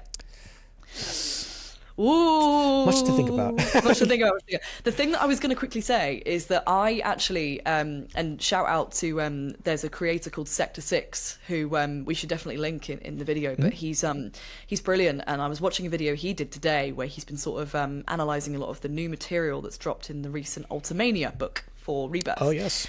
And I think we published that book. We can put a link down there too. Oh my God, I haven't read it, but yeah. Nice. I've got the remake one on my coffee table at the moment, but I haven't obviously got the other one yet because it's in Japanese. I think it'll be being translated. So lots of cool stuff always comes out when the ULTIMANIA comes out. We love it. But he was saying he made a video about the different stamps that are shown, so the different dogs, which obviously is, again, Square's, kind of clever way of, showing when we're in a different timeline without kind of having to explain it all via dialogue, because that would be exhausting, and also it's incredibly hard. They'd go on like a full Westworld tangent if they had to keep short. It's very difficult when you get into timey-wimey science anyway. But also when you're sort of dealing with like jumping worlds, but jumping timelines, it's a whole thing. So I was watching this video from Sector 6 today, and he was saying that in the ULTIMANIA, each of the stamps, you can see them all illustrated a bit more clearly, and each dog has a bandana or a hat or a pouch or something with stars on it, and it goes up to 7. So I know. So one of the dogs, it's the Pomeranian from Aerith's dream world type thing where Cloud and her have the date. That's the 3-star. The 4-star is the Zack timeline where he lives, the terrier. The 5-star is the Beagle, which is the timeline that we know we played in during Remake at the very beginning before we swapped over. And there's the pug. I think it's the pug. The pug is the one where Biggs dies again, like we just spoke about. That one's the 6-star, I think. And then the 7th star is the one where, Zack sat on the steps of the church, Sephiroth arrives, and kind of like basically cuts him down and then goes in to kill Aerith, presumably, if she's in there. And we only know that it's they call it the corgi one, but we only know it's a different dog because Johnny runs past holding a stuffed thing, and it's kind of like, oh, clever Square. I see what you did there. But yeah, there's like confirmed to be 5 different timelines. So we're missing the 1-star and the 2-star. And he was basically saying, is the 1-star the OG timeline? Because that would make sense. The 2, he was making a good case for it almost being the edge of creation, which is the bit that Sephiroth makes, because there's like 2 stars in that scene. There's 2 nebulas there. Yeah, I mean, we're reaching a little bit, but it's also, I just think it's there has to be something significant about them. It could just be another identifier for showing the different universes, but it feels, I don't know, the dog breeds thing is so specific that I'm like, could this be specific? Could this be an integral part It definitely of the wouldn't map? surprise me, yeah. Yeah, and if you work it, yeah. Sorry, go on. I was just going to say, I don't think we only get flashbacks to the original timeline in Remake, I believe, right? Yes. Because Cloud has like, I think Cloud and Aerith, they have like little flashes, and we don't see any dogs, but we do see, I think we get like a really brief glimpse of him like holding Aerith in the pool at one point, and he starts to tear up, like, and he doesn't know why.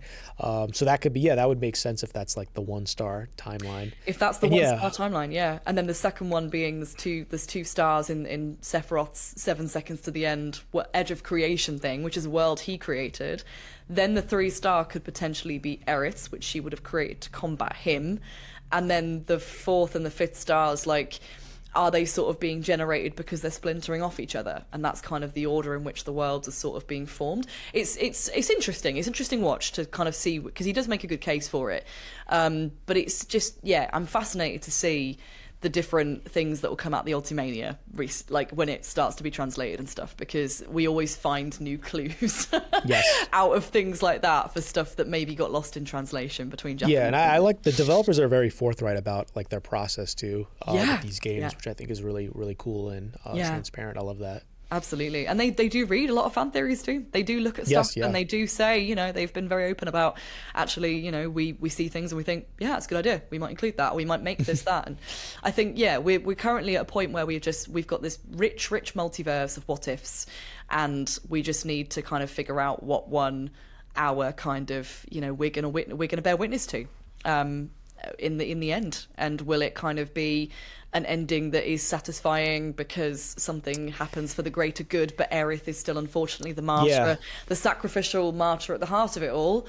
Or will it be something that actually manages to save her? Because that's the whole, really, that's what the remake and the redo for fans in our hearts is for, isn't it? We kind of save the world, but can we save the girl? That's kind of what it feels I'm very interested, like obviously I'm interested in how they end it, but I'm also interested in what is their like final thesis when it comes to that meta narrative? Because obviously I feel like they're trying to say something about like fandom in general and our relationship to these imaginary characters. So I'm wondering, if however they decide to wrap it up, like what is going to be that lasting feeling? Because the ending is so many people are gonna remember this game's legacy based on like the ending, fairly or not fairly, probably unfairly.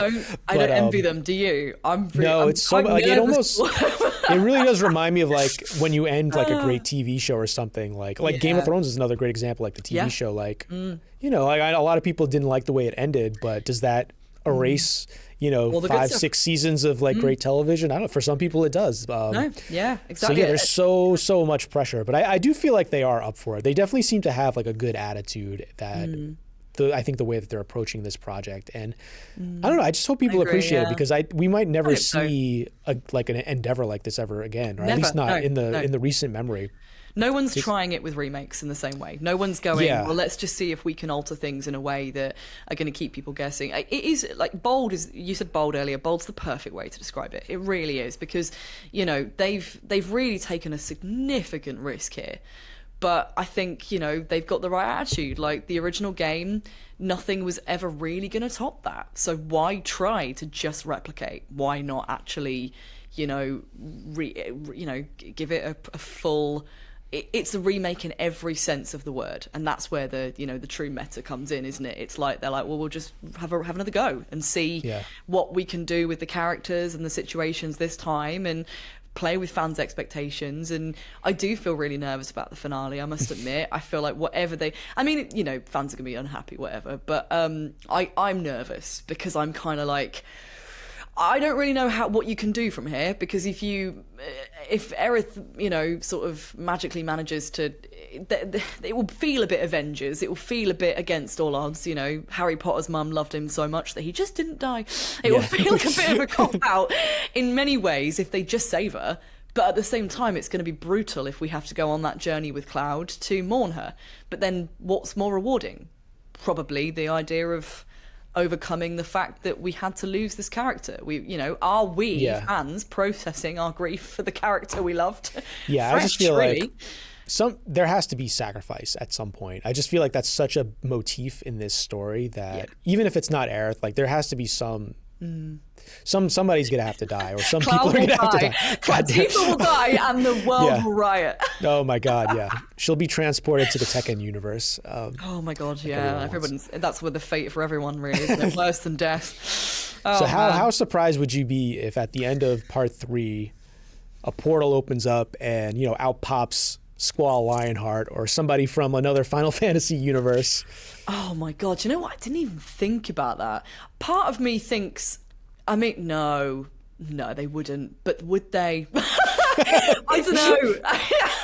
I hope they don't, because they've got Kingdom Hearts, man. They've got Yeah. Kingdom Hearts. Just leave the. We did get Gilgamesh though. Technically, he's not from this universe. That is true. But he's kind of in the same breath as like the summon spells, isn't he? He's Yeah, sort that's of true, like yeah. he's a character that's appeared in. He's been referenced in multiple Final Fantasy. That is, yeah, that's true. That's a good point. But I wouldn't be. I'll tell you what, I wouldn't be surprised about if they make a reference to 10, because they have acknowledged that Final Fantasy 10 and 7 are linked. So Have and they they? have. Oh, I didn't made- know that. Oh, do you not? Oh No. my God, you've got a rabbit hole to Oh go my down. God, no. Yeah, 10 is set in the same universe as 7. 10 was before. Wow. So the far plane and the live stream are basically the same thing. And the wow. connecting thing is that Shinra in 10-2 is the little pilot guy with the weird mask. See, I never played 10-2. I only played 10. Okay. I mean, he's not really a huge character in the plot, but he's basically, his name is Shinra. And they talk about, at one point, there's a throwaway conversation. It's like 2 lines of dialogue, right? No real bearing on the plot at all. But this little kid, Shinra, who's maybe a teenager, is really intelligent, really clever, and he's like a bit of a whiz kid. And he turns to the characters and says, do you think we could ever harness the far plane's energy to like power stuff? And everyone's like, no, don't be daft. And obviously you then sit back and you're like, his name is Shinra. Like, that's overt. Obviously that's what they're saying. But then it took ages before, I think it was Nomura, I can't remember who it was, somebody actually confirmed it and they went, yeah. And then in Remake, when you go to the museum, you go on that funny tour in the Shinra Yes, building. yeah, I like that bit, yeah. That's really cool, and it's sort of doing like the kind of different departments and stuff, and it's giving you a bit of an audio tour. You go to a bit where it shows the original founding members of Shinra. Yeah, there's like a and photo, yeah. He's there. The guy in the middle is the kid with the mask. Now, is that just like a fun Easter egg, or do you think that's like they're really connecting them? Bit of both. I think they've almost. I just think it's weird that they've put it in both games so blatantly if they weren't implying it. But also the very notion of Final Fantasy is that each of them are self-contained universes and stories. Yeah. So it Well, doesn't. who knows? Like, prove maybe anything like either you way. said, they're looking at all these multiverse. I definitely hope they don't do something that overt. I don't want them to do that, but I wouldn't be surprised if they made I wouldn't be like a little shocked. wink Yeah. to it. I wouldn't be completely shocked, because they definitely are introducing the idea that there are. But again, like I said, I do think they're deliberately containing these other universes to Midgar and to Aerith's memory and her experiences. However, whatever that means, I guess we'll see. But Definitely. And I think because of the nature of the way that the game is different, in that it is basically the crossover of all crossovers, I could see Kingdom Hearts doing something with it. And it being like if Kingdom Hearts 4 came out and there was a moment where you kind of went into a multiverse, and it was that would make a little bit more sense. that would make a little bit more sense, because they can kind we of got to bring the Final Fantasy characters back to Kingdom Hearts. They've got a little bit more malleability, I guess, in like their universe, their franchise is more malleable in the brain, I think, and they would be able to sort of. I think that would make tonally more sense for them to kind of do like a fun little Easter egg of like, we've jumped down a wormhole and here we are, as opposed to if they just suddenly had Squall Lionheart turn up at the end of 7. I could see that being so fucking weird. That first Kingdom Hearts boss fight, well, not the first boss, but that Sephiroth boss fight in the first Kingdom Hearts is still like one of my favorite. It's so cool good. and epic. Yeah, it's really, really awesome.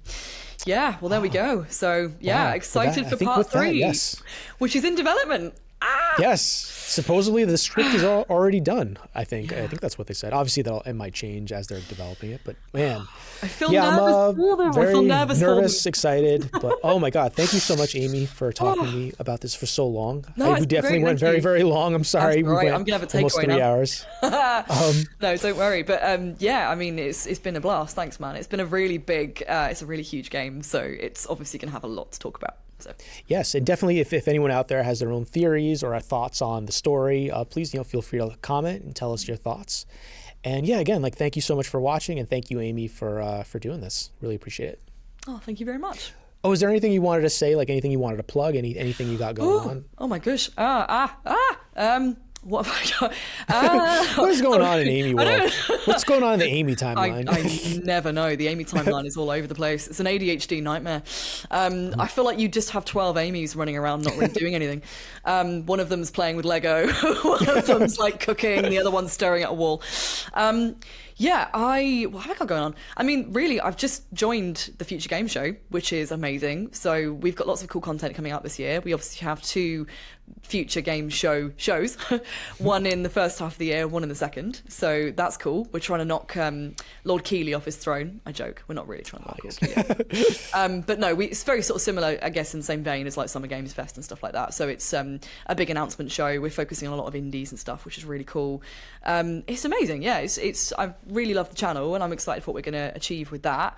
What else have I got going on? Might be going on the Chase game show this year. That'll be fun.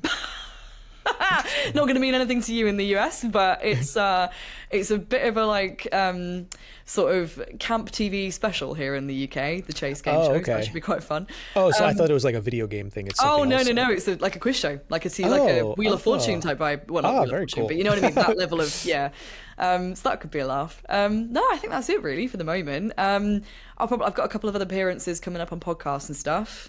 Other than that, it's just doing some writing and making content as always. So, but yeah, Final Fantasy will be, as always, top of the list for everything I make. I'm determined to, every channel I touch, there is always a risk it'll just end up being a Final Fantasy channel. Yes, I fall into that same trap. Awesome. Well, thanks again. Cool. Thanks, man. See you soon. Cool.